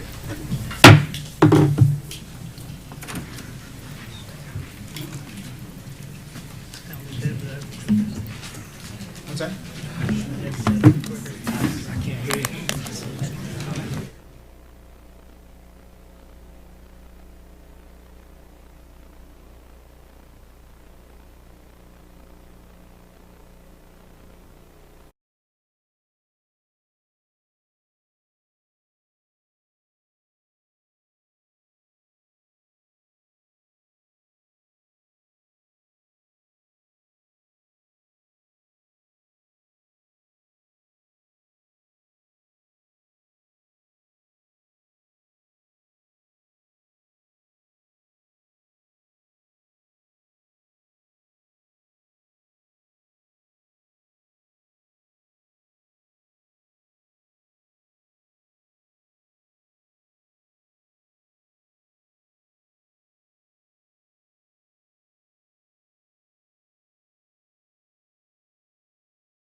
to call this meeting back to order.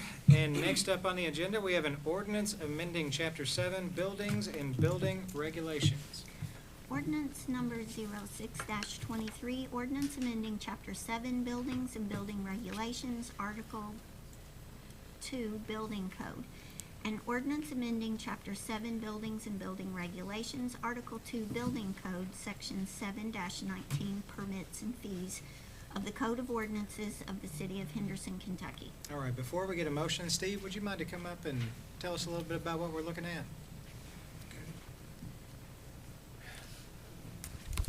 I think what you're looking at is, really, we don't have a good system for, I guess, fines for anyone who would be building without a permit in our ordinance. And I believe that's what we're doing today, kind of establishing maybe a ground rule for that. Gotcha.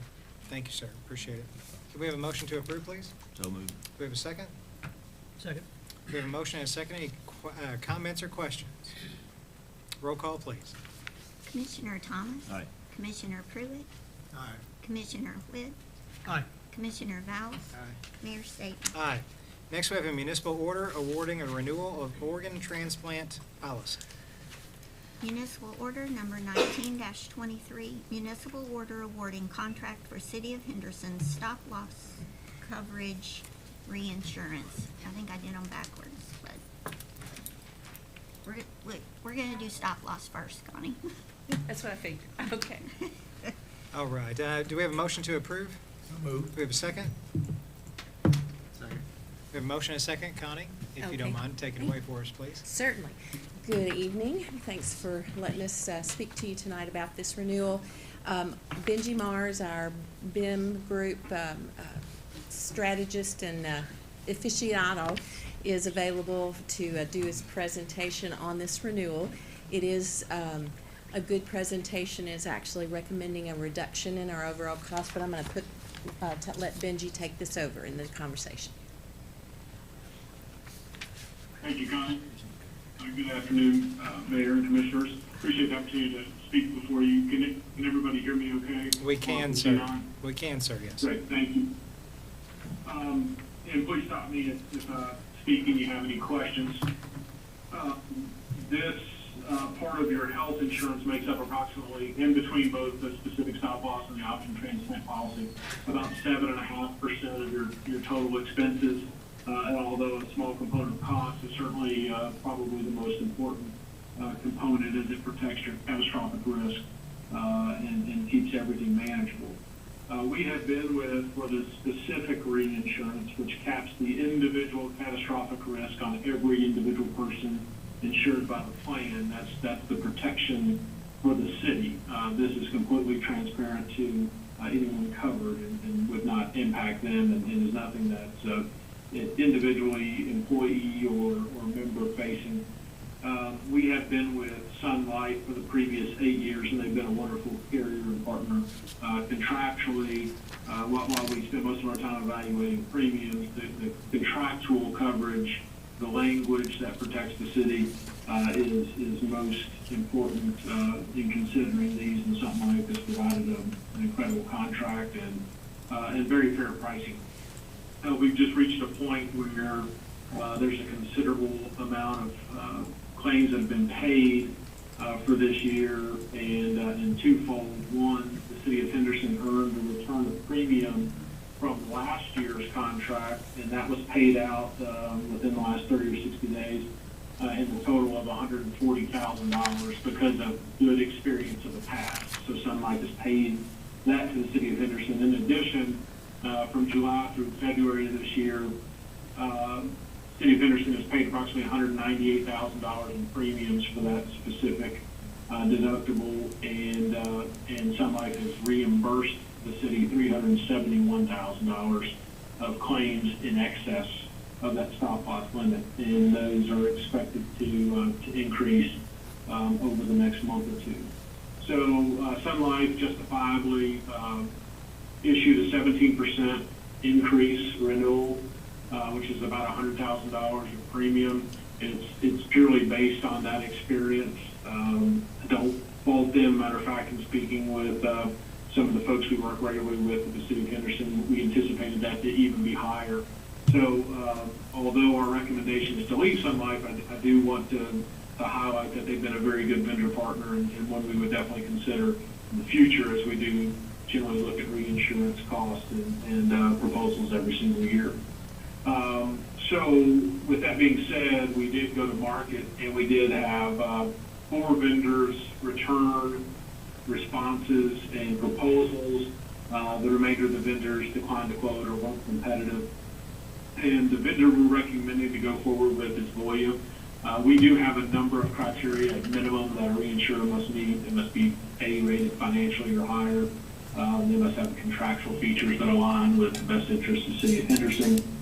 Pointing out some of those contractual features that Sun Life provided that will continue under the Voya contract if you decide to go that direction, is that there's no new lasers which can be added to the next year, which means currently your deductible is $200,000. So you take $200,000 of risk on every individual person covered by the plan, and a laser is when you come up for renewal the next year, a reinsurer reserves the right to return contract for the next year with everyone having $200,000 deductible. However, they may laser out 1 or 2 or 3 or 4 individuals and increase the deductible on them. So it's not uncommon in today's world of multi-million-dollar claims for us to see million-dollar lasers. So you might have a $200,000 deductible on everybody, and then 2 individuals may receive $500,000, $600,000, $700,000 lasers that significantly increase your liability. So this prevents that from happening. No new lasers, and that's only as good as also having a rate cap. So they can increase your premium as high as they want, but in combination with no new lasers, there's a 50% rate cap. And I know that sounds like a lot for a premium increase, but in catastrophic health care, that's pretty significant coverage. They also have a return of premium provision, which measures your loss ratio. So if you have a very good, exceptional year and the reinsurer wins out much more than anticipated, they'll return a portion of that premium. So we think that's a great feature. And over the past 8 years with Sun Life, we've had a number of years where we have had return of premium. So that's a great feature. And then aside from that, one other dimension is a mirror image contract. Some reinsurers don't necessarily cover everything that you choose to cover under your health plan, but this contract says if your plan covers it, then the reinsurance contract covers it. So contractually, it's very sound. From a price perspective, they were right in line with the premiums you're paying today for the same deductible. However, after examining it, we're actually recommending that you change your $200,000 deductible to $210,000 deductible, and that will actually create a net savings of $37,000 annually relative to what you're paying today. So our recommendation is to transition from Sun Life at a $200,000 specific stop loss deductible to Voya at a $210,000 stop loss deductible for a approximate savings of $37,000 annually. And I say approximate because your census fluctuates, and this is a price per employee per month. Depending on your enrollment, the price goes up or down. The premium is fixed, but the total premium you're paying goes up and down based on enrollment. The second component of this is the Optum transplant policy. It represents roughly half of 1% of your total expenses, but it's a nice policy, and it's actually paid nicely for the city of Henderson, and it protects against any transplants that you might have. And occasionally we do have those within your population, and it carves those out. It's a 3% increase to that premium. We recommend that you renew that policy as is. That's roughly $5,000 a year, which I know is a considerable sum of money, but again, that is roughly half of 1% of your total healthcare spend. So that's our the results of our RFP, our negotiation, and our recommendation. And again, I apologize for this, just for those that are new to this process. This happens very quick. Reinsurers want as much data, generally 12 to 24 months of your claims experience to review, and they return a proposal, and generally we only have 7 to 10 days to accept that proposal. And if we don't, then they require additional data. So each delay requires additional data, and with the advent of additional data, there could be new claims emerging, there could be other things that skew the reinsurance. So knowing that we operate in a government environment, and it's common with a lot of our public clients that have commissioner approval, mayor signatures, and go through a process, they've given us until tomorrow in the business to have this signed off on. Otherwise, they may request additional data, and we'll re-rate accordingly if the data warrants that. So I apologize for the quick nature of getting this on the agenda and getting it before you, but it's something we face year in and year out with Connie and her team. But it's just part of the process. So those are our recommendations, and I'll take a breath and gladly answer any questions that you might have. Do you have any questions or comments for Connie or Benji? How many times a year on average do we hit that $200,000 deductible? Well, this year we have one, and we hope that there won't be a second one there, but there is a possibility. Have we ever had 4? We've had more than one at a time in a fiscal year. That's exactly what I was wondering. Yeah. You save 37,000 but you lose 10,000 for every one. Yeah. Yeah. But if we hadn't had 4 before. I don't recall 4. I do recall more than one in a fiscal year. Well, we got up to 4. Yes. And just to reiterate what Benji said, that from the employees and their covered participants, they will see there's no impact to them in their coverage if this change to from Sun Life to Voya. Thank you. Are there any other? And I'll also reiterate too that, I'm sorry, I didn't mean to interrupt. Oh, go ahead, please. Okay, I was just going to add to that line of questioning. We use actuarial software internally in our office as well as our reinsurance vendor. We run Monte Carlo simulations where we take your data and actually run it through the software over and over again using predictive modeling based on your demographics, how many people would likely hit a claim, and we measure that against the deductibles that are offered and the premiums that are offered, and they run that anywhere between 500,000 and 1 million different times, over and over again. It's instantaneous behind the scenes. It doesn't take years. It takes probably minutes and hours to actually crunch all that data and rerun it a number of scenarios, and that's actually the recommendation that came out as well. Any other questions or comments? Benji, I just wanted to say I've had the pleasure of listening to you over the years, and without the benefit of having a paper presentation in front of us, you have done a fantastic job of explaining things in a way that we can understand, and we certainly appreciate it. Oh, thank you very much. I appreciate that, and I apologize I didn't have the paper there in front of me. Oh, no, that's okay. That's okay. Do we have a motion on the floor already? We do. All right. Can we have a roll call, please? Commissioner Thomas? Aye. Commissioner Pruitt? Aye. Commissioner Witt? Aye. Commissioner Vowles? Aye. Mayor Staten? Aye. And then we need to do the organ transplant policy, Sure. which is municipal order number 20-23, municipal order awarding contract for renewal of City of Henderson's organ transplant policy. All right. Do we have a motion to approve? So moved. Do we have a second? Second. Do we have any questions or comments? Roll call, please. Commissioner Thomas? Aye. Commissioner Pruitt? Aye. Commissioner Witt? Aye. Commissioner Vowles? Aye. Mayor Staten? Aye. I missed that. Yeah, sorry. Next up, we have a municipal order authorizing the lease with the Imperial Building.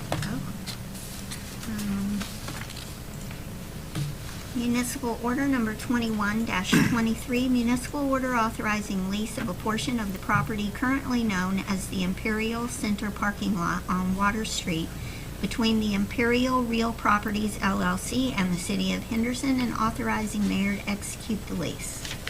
Do we have a motion to approve? So moved. Do we have a second? Second.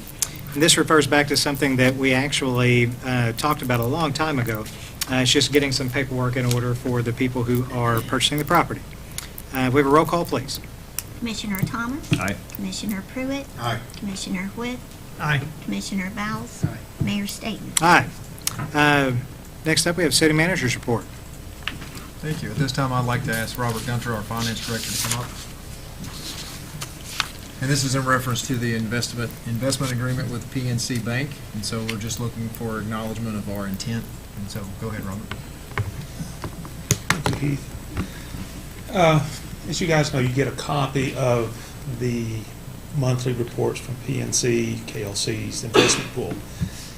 We are not able to invest bond funds in that program, so we would like to partner with PNC to do the bond funds, and I've been in contact with electric and water on the proceeds that we have on hand now, and we're going to look at investing $12 million of the electric bonds, and that will be drawn down over a 12-month period. And then the city and water will issue bonds later this year, probably in the $22.5 million range. So we'll like to do the same thing with that if this works out with PNC on the 12 million. So, as you know, we're capped with farmers at 2%, and with interest rates the way they are, we feel like we can squeeze out a little bit better interest, and the bond documents actually encourage us to do that. So that's what we're trying to do. So, anyone have any questions? So I think what they're looking for from us is just a, what's the word I'm looking for? Guidance. Yeah, guidance. Approval. Yeah. Move forward, yeah. No vote, but just an indication of interest on I if think we're. that you will get a vote. Yeah, we- Oh, do we want to vote today? Is that what we're looking for? It's increasing our revenue, Right. so. My apologies, Robert. I We would like must have. approval if that.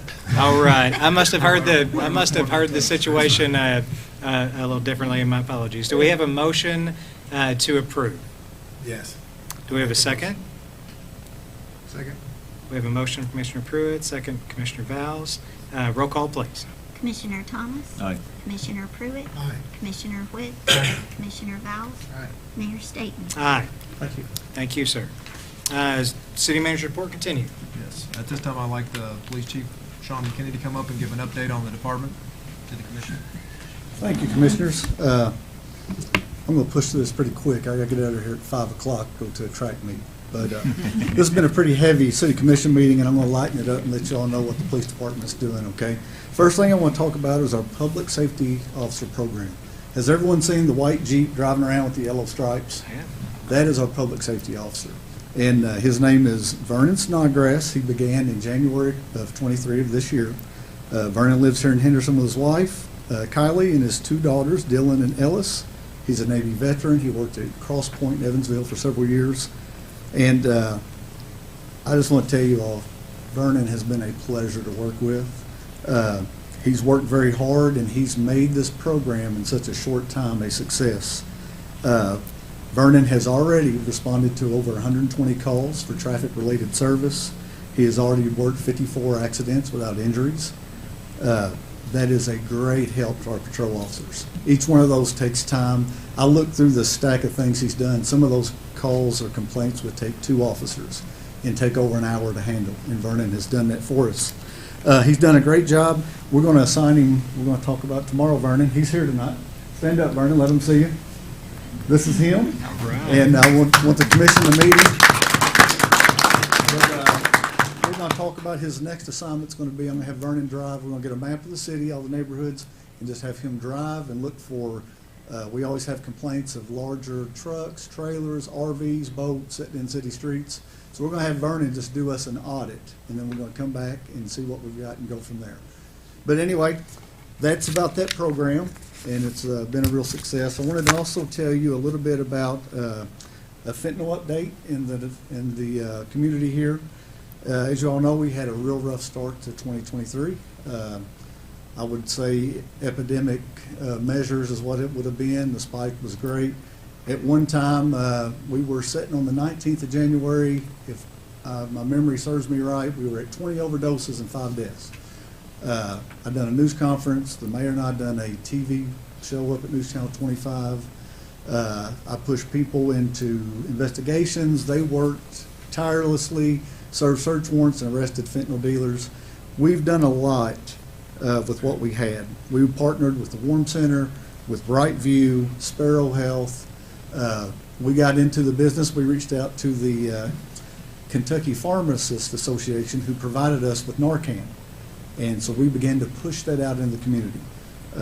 We helped get Narcan in the schools, housing development. If businesses called, city departments we give Narcan to. And actually, at this point in time, we have pushed out almost 500 doses of Narcan into the community. Real proud of that. I spoke this morning on Speak Up, and I made it a point to say, you know, in our job, we can't really look at the predicament or the situation of what puts somebody where they're at. If it's a life and death situation, we're going to always try to protect life. That's what our job is. So to date, what it looks like is we are at 30 overdoses and 6 deaths, although I wish we were at 0 and 0. Where we started, you can tell that it's come down and leveled out. Doesn't mean it's not here, doesn't mean it couldn't happen again, but I just kind of wanted to let you know where we're at. I wanted to give you a brief little orientation on the Angel Initiative. It's alive and well. We've had numerous calls on that. We've processed 3 people. Again, that's people who come to us, and you can only imagine the situation you're in when you go in the front door of the police department for treatment. So we've had 3 people that's come in. We've got them into treatment facilities, and took numerous calls about people asking about that. I'd like to tell you real quickly about 2 things we're doing this summer. In July, the police department is partnering with the NAACP. President Deborah Holdra and I have been talking. We've been having meetings, and we've come up with a back-to-school event, tentatively on July 22nd. We're looking at giving out school supplies. The police department's going to fingerprint kids, and we're going to do a lot of stuff, safety programs. Hopefully we can have some food and some things like that at Newman Park. So we're looking forward to that, and we'll see how that goes. The other thing I'm doing in June, last year, I don't know if I'd mentioned it to you guys or not, we done a thing called Dunks with Dads. What that was, David Cozart, a good friend of mine, is the director over the Commonwealth Center for Fathers and Families in Lexington. So his program has grown some legs and started growing, so he reached out and said, hey, we want to do something in Western Kentucky. So what we done was I partnered with Audubon Kids Zone, Tammy Sutton. She wrote a grant, they received the grant, and we were able to bring in 50 kids and fathers, and we put them through a basketball camp. We had Dante Allen, the former UK player and the now Western Kentucky basketball player. He came in, spoke to the kids, signed basketballs. It was awesome. So anyway, we're doing that again this year. Hopefully we're going to make it a little bigger and a little better, and that's going to be in June around Father's Day. The goal of the Center for Fathers and Families is Fatherhood in the House, the Fatherhood Initiative. So it's really, they like it being around the Father Day holiday. So that's going on as well. The other thing I'd like to talk about, if you want to. Sure. Chief, if you'd come up. And as the fire chief comes up, it's going to be a request from the police department and the fire department to see if you all would be in agreement. I know months ago when you all agreed to purchase the dive boat, it was at that time that total cost was both boats being turned back in on the trade-in.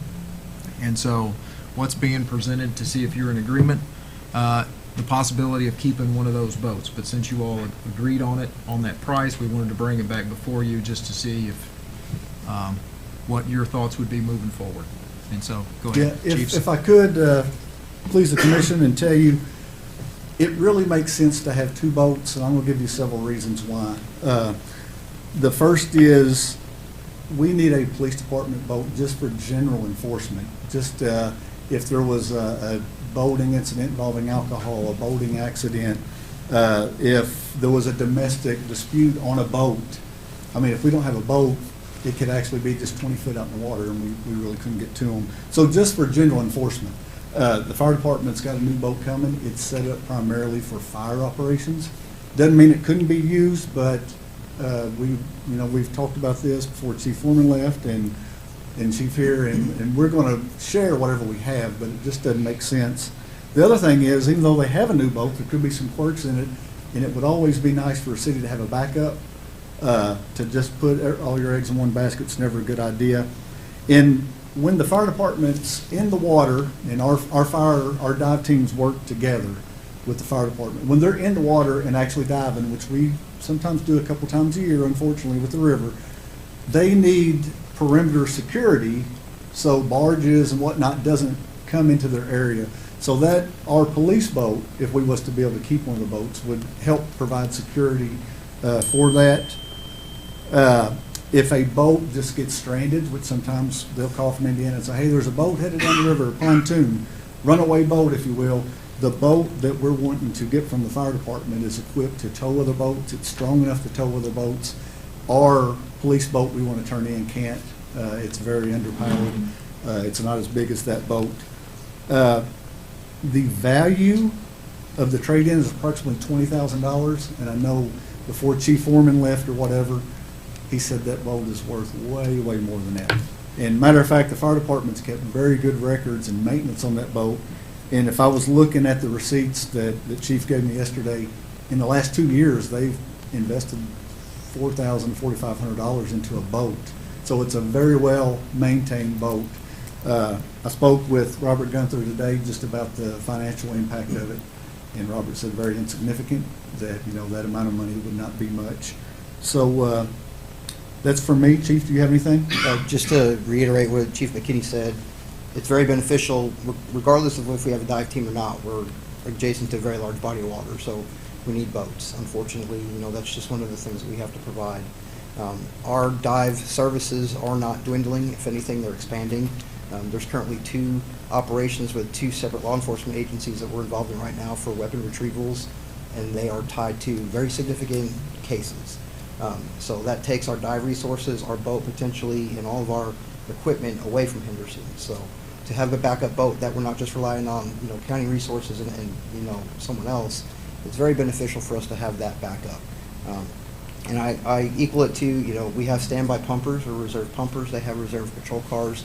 The river is a very big portion of our response area, so it's responsible for us, or a duty of ours, to present a backup boat to us, to them, and vice versa. There's going to be equipment that we will have on our boat that they won't, and vice versa.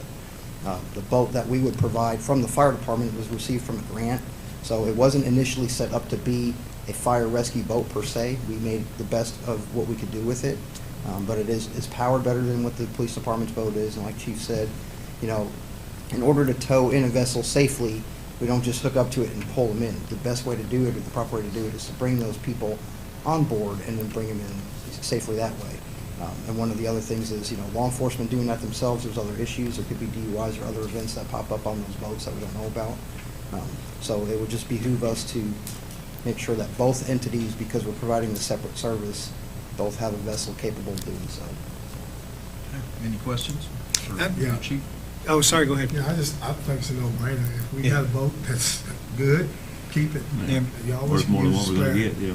And I wanted to ask Dawn, can we go ahead and make a motion to approve doing this, or do we need to bring this back with some amended paperwork? Or We probably need to pull the other, I'm assuming that this went through as a municipal order or resolution, so we need to bring that back and amend Okay. it. And So- we can do that at the next meeting. Is anyone opposed to doing that? Yeah, I think we're all in favor of bringing that out to the next meeting. Thank you all so much for coming and talking to us Yes. about Any it. questions on anything I told you this evening? I think we're good. Thank Other you all than, so much. Appreciate all your hard work. Other than see you later. Chief, I just wanted to say the PSO, I'm glad it's working out, and maybe there might be some more opportunities later in the future to add even more to our staff. Yeah, we try. I can certainly see the benefit for the department. We have initiatives and stuff all the time, and this one is very much All right, next up, Dawn is getting ready for her city attorney's report, and then we actually have another ordinance to vote on after the city attorney's report. Dawn? Hello.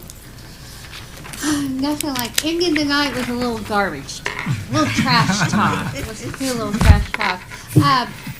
you all have received the ordinance, and so when I talked to the mayor before this meeting, we kind of talked about how we might want to proceed tonight. And so if you don't have any specific questions about the ordinance that you received, we can just go through and hit some of the highlights. And I just want to remind you, David and Brian came a couple months ago to talk to you all about the proposed change in the way that we do sanitation services in Henderson, whereas we will go to a one roll-off cart system, and that's really to help the safety of our sanitation workers. And so the way that we are bringing this to you is that will require a change in the current ordinance. Along with that, we will need to, at the next meeting, if you all approve first read, we will bring a municipal order to approve the purchase of those roll-off carts, have second reading of this ordinance, and then have a municipal order that will adopt the fees that correspond. We used to always put fees in ordinances, but over the last few years, we have been, like other cities, moving away from that, where we adopt fees through municipal orders, and that's for several reasons. But one of them is that it doesn't take 2 reads. But so many people now get their information off of Unicode, off of the internet, and they look at what the current prices are. Well, there's a 6-month lag between our ordinances and the update in Unicodes. So that's one reason we have moved away from putting those in ordinances and putting them as a municipal order. So we'll go over that fee schedule tonight as well. I think you'll be very happy. I know the mayor was very happy with the new fee schedule. But we'll just start, unless you all have any specific questions on the ordinance you want us to start with, we can just begin with our PowerPoint. Y'all, any questions or? Take it away. All right. So, reminder, the effective date for this is July 1st, 2023. So when you all approve the ordinance, it won't go into effect until July 1st. So when we updated it, we had to include a definition for residential rollout cart. And we put a picture up here, just kind of to show you, I think you all know what it looks like. 96 gallons. Yeah. How does that compare to the normal garbage can? So if a person has a 30-gallon can, that's going to equate to almost 3 garbage cans. You should be able to fit about 7 household kitchen bags in one of these cans. So, the next change is just to explain to residents that they will now be restricting using residential rollout cart that we furnish, and that are approved by the city sanitation. And you're currently looking at that, correct? You've got an RFP out. You're considering. Yes, we received our RFP as we were ready to make a recommendation. So, the next thing that we have is that the waste must be put in the container and the lid must close. One of the other issues that we have, of course, and during the inner city, if you all have been in a lot of the inner city meetings, is how much trash is in the alleys, how much trash, and a lot of that's because trash is just put into garbage cans and they're not closed up. So we will require that the lid be able to close. Now, if you have sticks, you want to explain about the bunches of sticks and? Yes. So we would still pick up bundles of sticks. I think the way the ordinance was once before already was less than 5 foot in length, less than 1.5 inches in diameter, and bundled with twine. As long as it weighs less than 50 pounds, we would still grab those with our carts. And that would be separate, so you wouldn't have to put that in the cart. So, just like now, residential rollout carts will be picked up once a week by the city. We currently we have the charges in the ordinance, of course, we will pull those out and we'll go over that at the end of this ordinance. We ask that, just like now, all residential rollout carts be placed within 5 feet of the curb, and please have them out by 5 a.m. on collection days. We can include, we have some individuals who do not do that. Oh, and I should tell you, I don't want to interrupt you, but if you have a disability where you cannot roll out the cart, that will not change. You can apply for that. So just, want to make sure that that service will not be changing. Right, it's a real simple form, just a doctor's signature saying that they are incapable of taking it out themselves, or that they live alone or don't have someone else in the household who can get it out for them. So we have some individuals, unfortunately, who don't always abide by, getting their car out, and they make phone calls, and they repeatedly have those issues and require us to go back and try to pick those up. So what we did, since we have a code enforcement board now, is we can include a collection fee on that, but they can appeal that to the code enforcement board. So.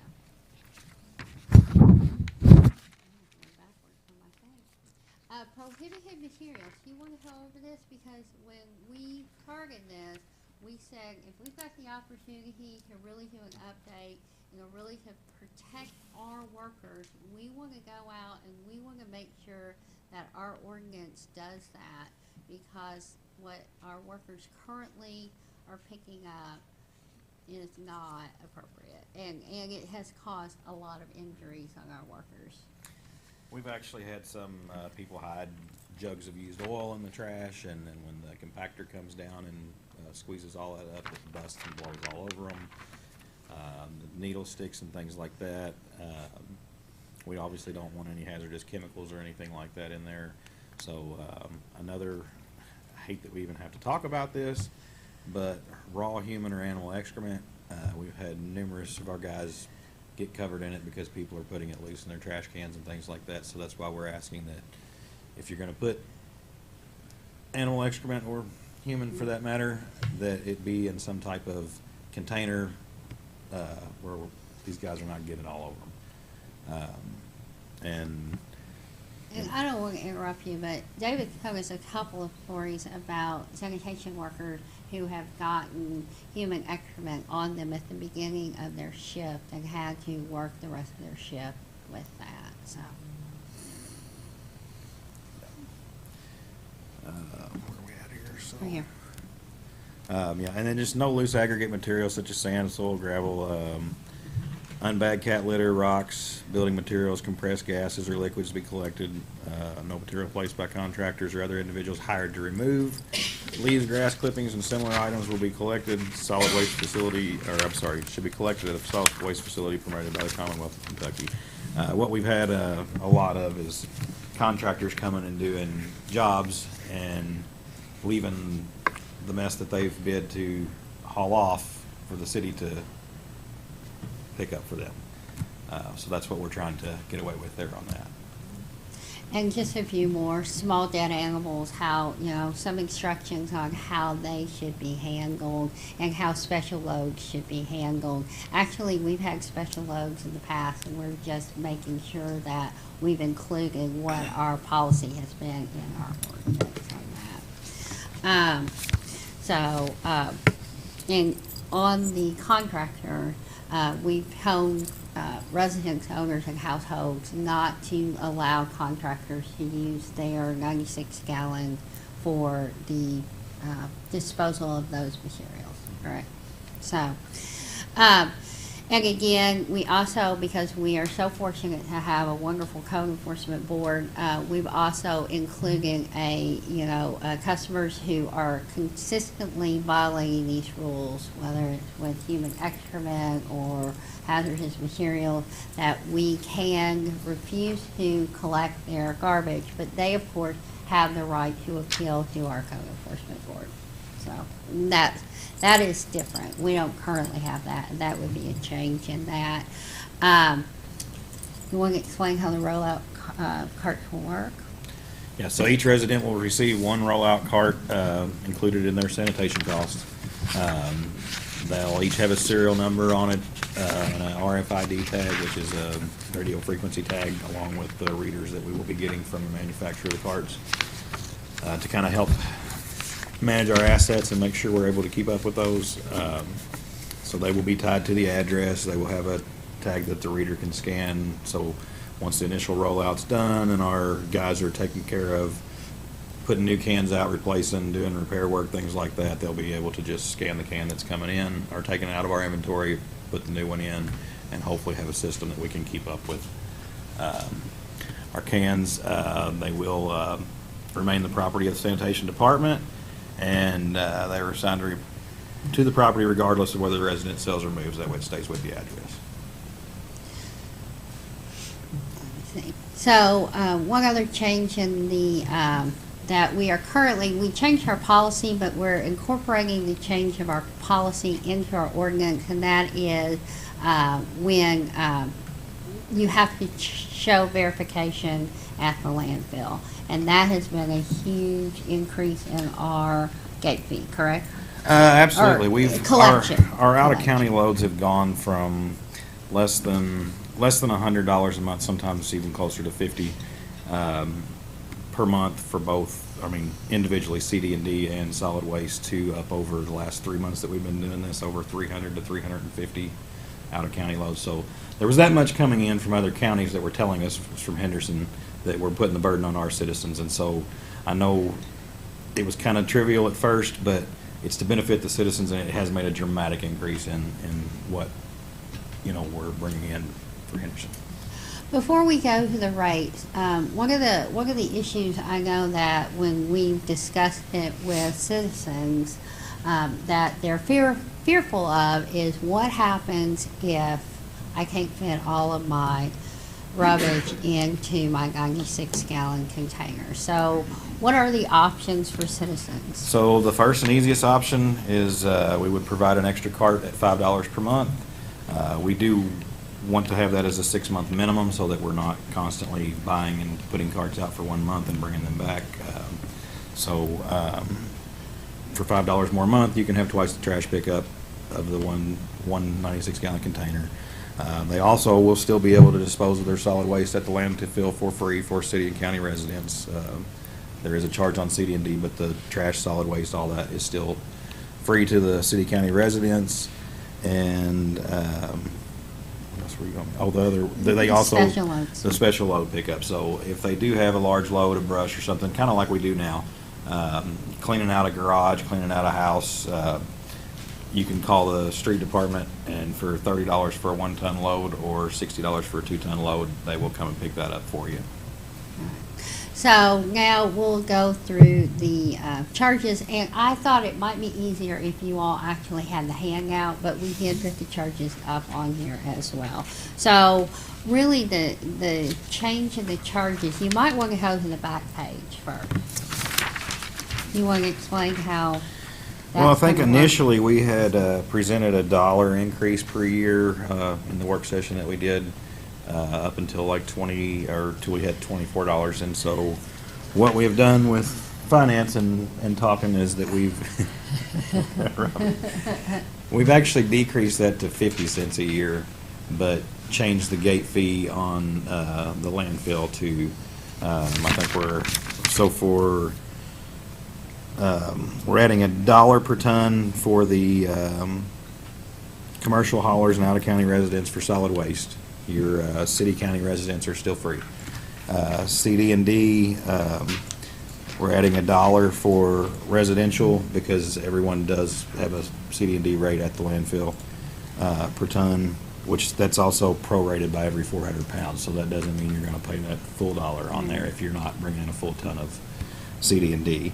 Now, on the commercial rate, we increased to $2 a ton on the commercial rate for in-county commercial haulers, businesses that operate out of Henderson County. And then the residential, or the CD&D rate is a $2 increase for out-of-county and out-of-county businesses. So that is what we're presenting to you tonight. Again, the rates, the charges are not going to be approved tonight. If you approve first read, we will bring those back to you at the next meeting in a municipal order. Now, I think we're ready for questions. If you have some questions. Are we gonna be for picking, us. are we gonna be picking these up manually? No. Okay. That's the whole safety aspect of it. We fitted the trucks that we have with tippers, and so these carts are made to fit those tippers where they can roll the cart up to the truck, pull the lever, and that way, So how many hopefully, workers are we gonna be needing per truck? same amount. Same. Same? Yeah, and just to your point, that when we had our discussion before, that was the biggest reason that we wanted to go to this, was we've recognized how unsafe that particular job is, and that we can make it safer for the people who are picking up our trash, and that's certainly what our goal is. And then Don kind of put me on the spot and said I was happy with the increase in fees. Well, I happy wanted that we to- lowered Yes. the, Lower the residential rate. I did want to point out that that is the reason I was happy, was Yes. because they were half of what was originally discussed with us. And so I think that you all have done just a tremendous job with this. And I expect if the actual physical rollout of the program goes half as efficiently and as smartly and intelligently as what you all have done, putting in the work to get us to this point with the written language, I think it's going to go really well. Thank you. Is the first one free? Yes, sir. Okay.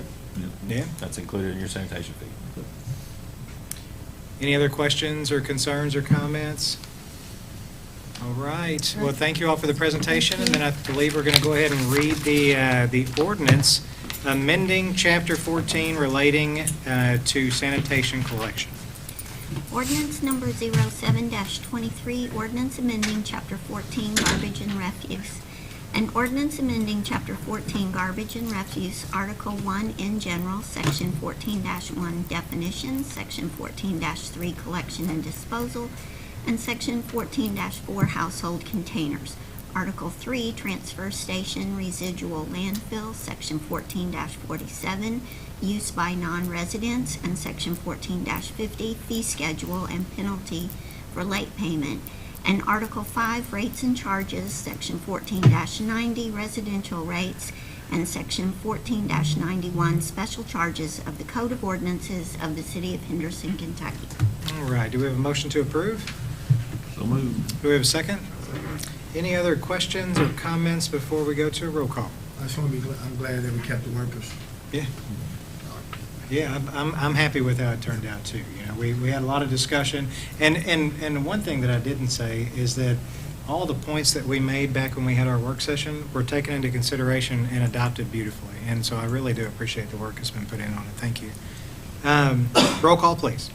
Commissioner Thomas? Aye. Commissioner Pruitt? Aye. Commissioner Whitt? Aye. Commissioner Vowles? Aye. Mayor Staten? Aye. And before we move on to commissioner comments, is there anyone in the audience who has anything they'd like to bring before the city commission that was not on the agenda? Yes, sir. Mayor and Commissioners, I just want to take time just say thank everyone for this past weekend. And I know I could have sent it in an email, but a lot of times citizens think that the work of the commissioners and fiscal courts just to do business, but the compassion that the city and the county bestowed this past week on the farmer family, can't say enough. I want to thank Mr. Trey Stevens and the Parks and Recreation Department for their wonderful job in setting up and planting a tree and working with the family on that behalf. So just want to say thank you. Charles, I also wanted to say thank you for all the hard work that you did, setting everything up and being an example in the community, continuing to be an example in the community. We appreciate all the hard work you do. Yeah. I sent you a text, but Yeah, in thank times you. like this, Yeah. I'm telling you, what words do you come with? Where do you get your words from? Yeah, Just say, lean and trust in God. And you did a great job. Yeah, thank you. Thank you. on Thank that. you, sir. Thank you. All right, commissioners' comments. Commissioner Thomas. None today. Commissioner Pruitt. Yeah, I would just like to say, I would like for the commission to really think of what we just did in approving that electrical rate. We just made history. Never before have we ever raised rates 15%. Thank you for the grace. You're welcome. In 4 months. I just want you guys to think about that. I do think we can make it with 4.5% this year and a 4.5% next year. I don't think they're gonna fold. I think they got enough reserves to survive. And you know, if something happened, we would be there for them.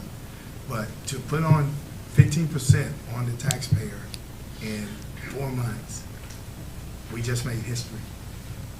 So I ask you guys to reconsider for the next reading, and 4.5 and 4.5. And I think we can survive. It would help the people. So that's all. And thank you for your continued passion. Appreciate it. Commissioner Witt. No comments. Commissioner Bowles. Nothing else today? And I've just got one quick thing to mention. This Friday, I've mentioned it to the commission before, we are returning our mock city government to the city building, which was always fun before COVID happened. And we've got 2 different 5th grade classes that are coming in the morning of Friday to elect a mayor amongst the 5th graders and city commission and go through some scenarios and vote on a couple of issues and give us some feedback on Atkinson Park and I-69. And so it should be a really good time. If any members of the commission or any of the staff would like to be there, you're more than welcome to join us. That being said, I'll entertain a motion to adjourn. So move. Do we have a second? All in favor, aye? Aye. Motion or meeting adjourned.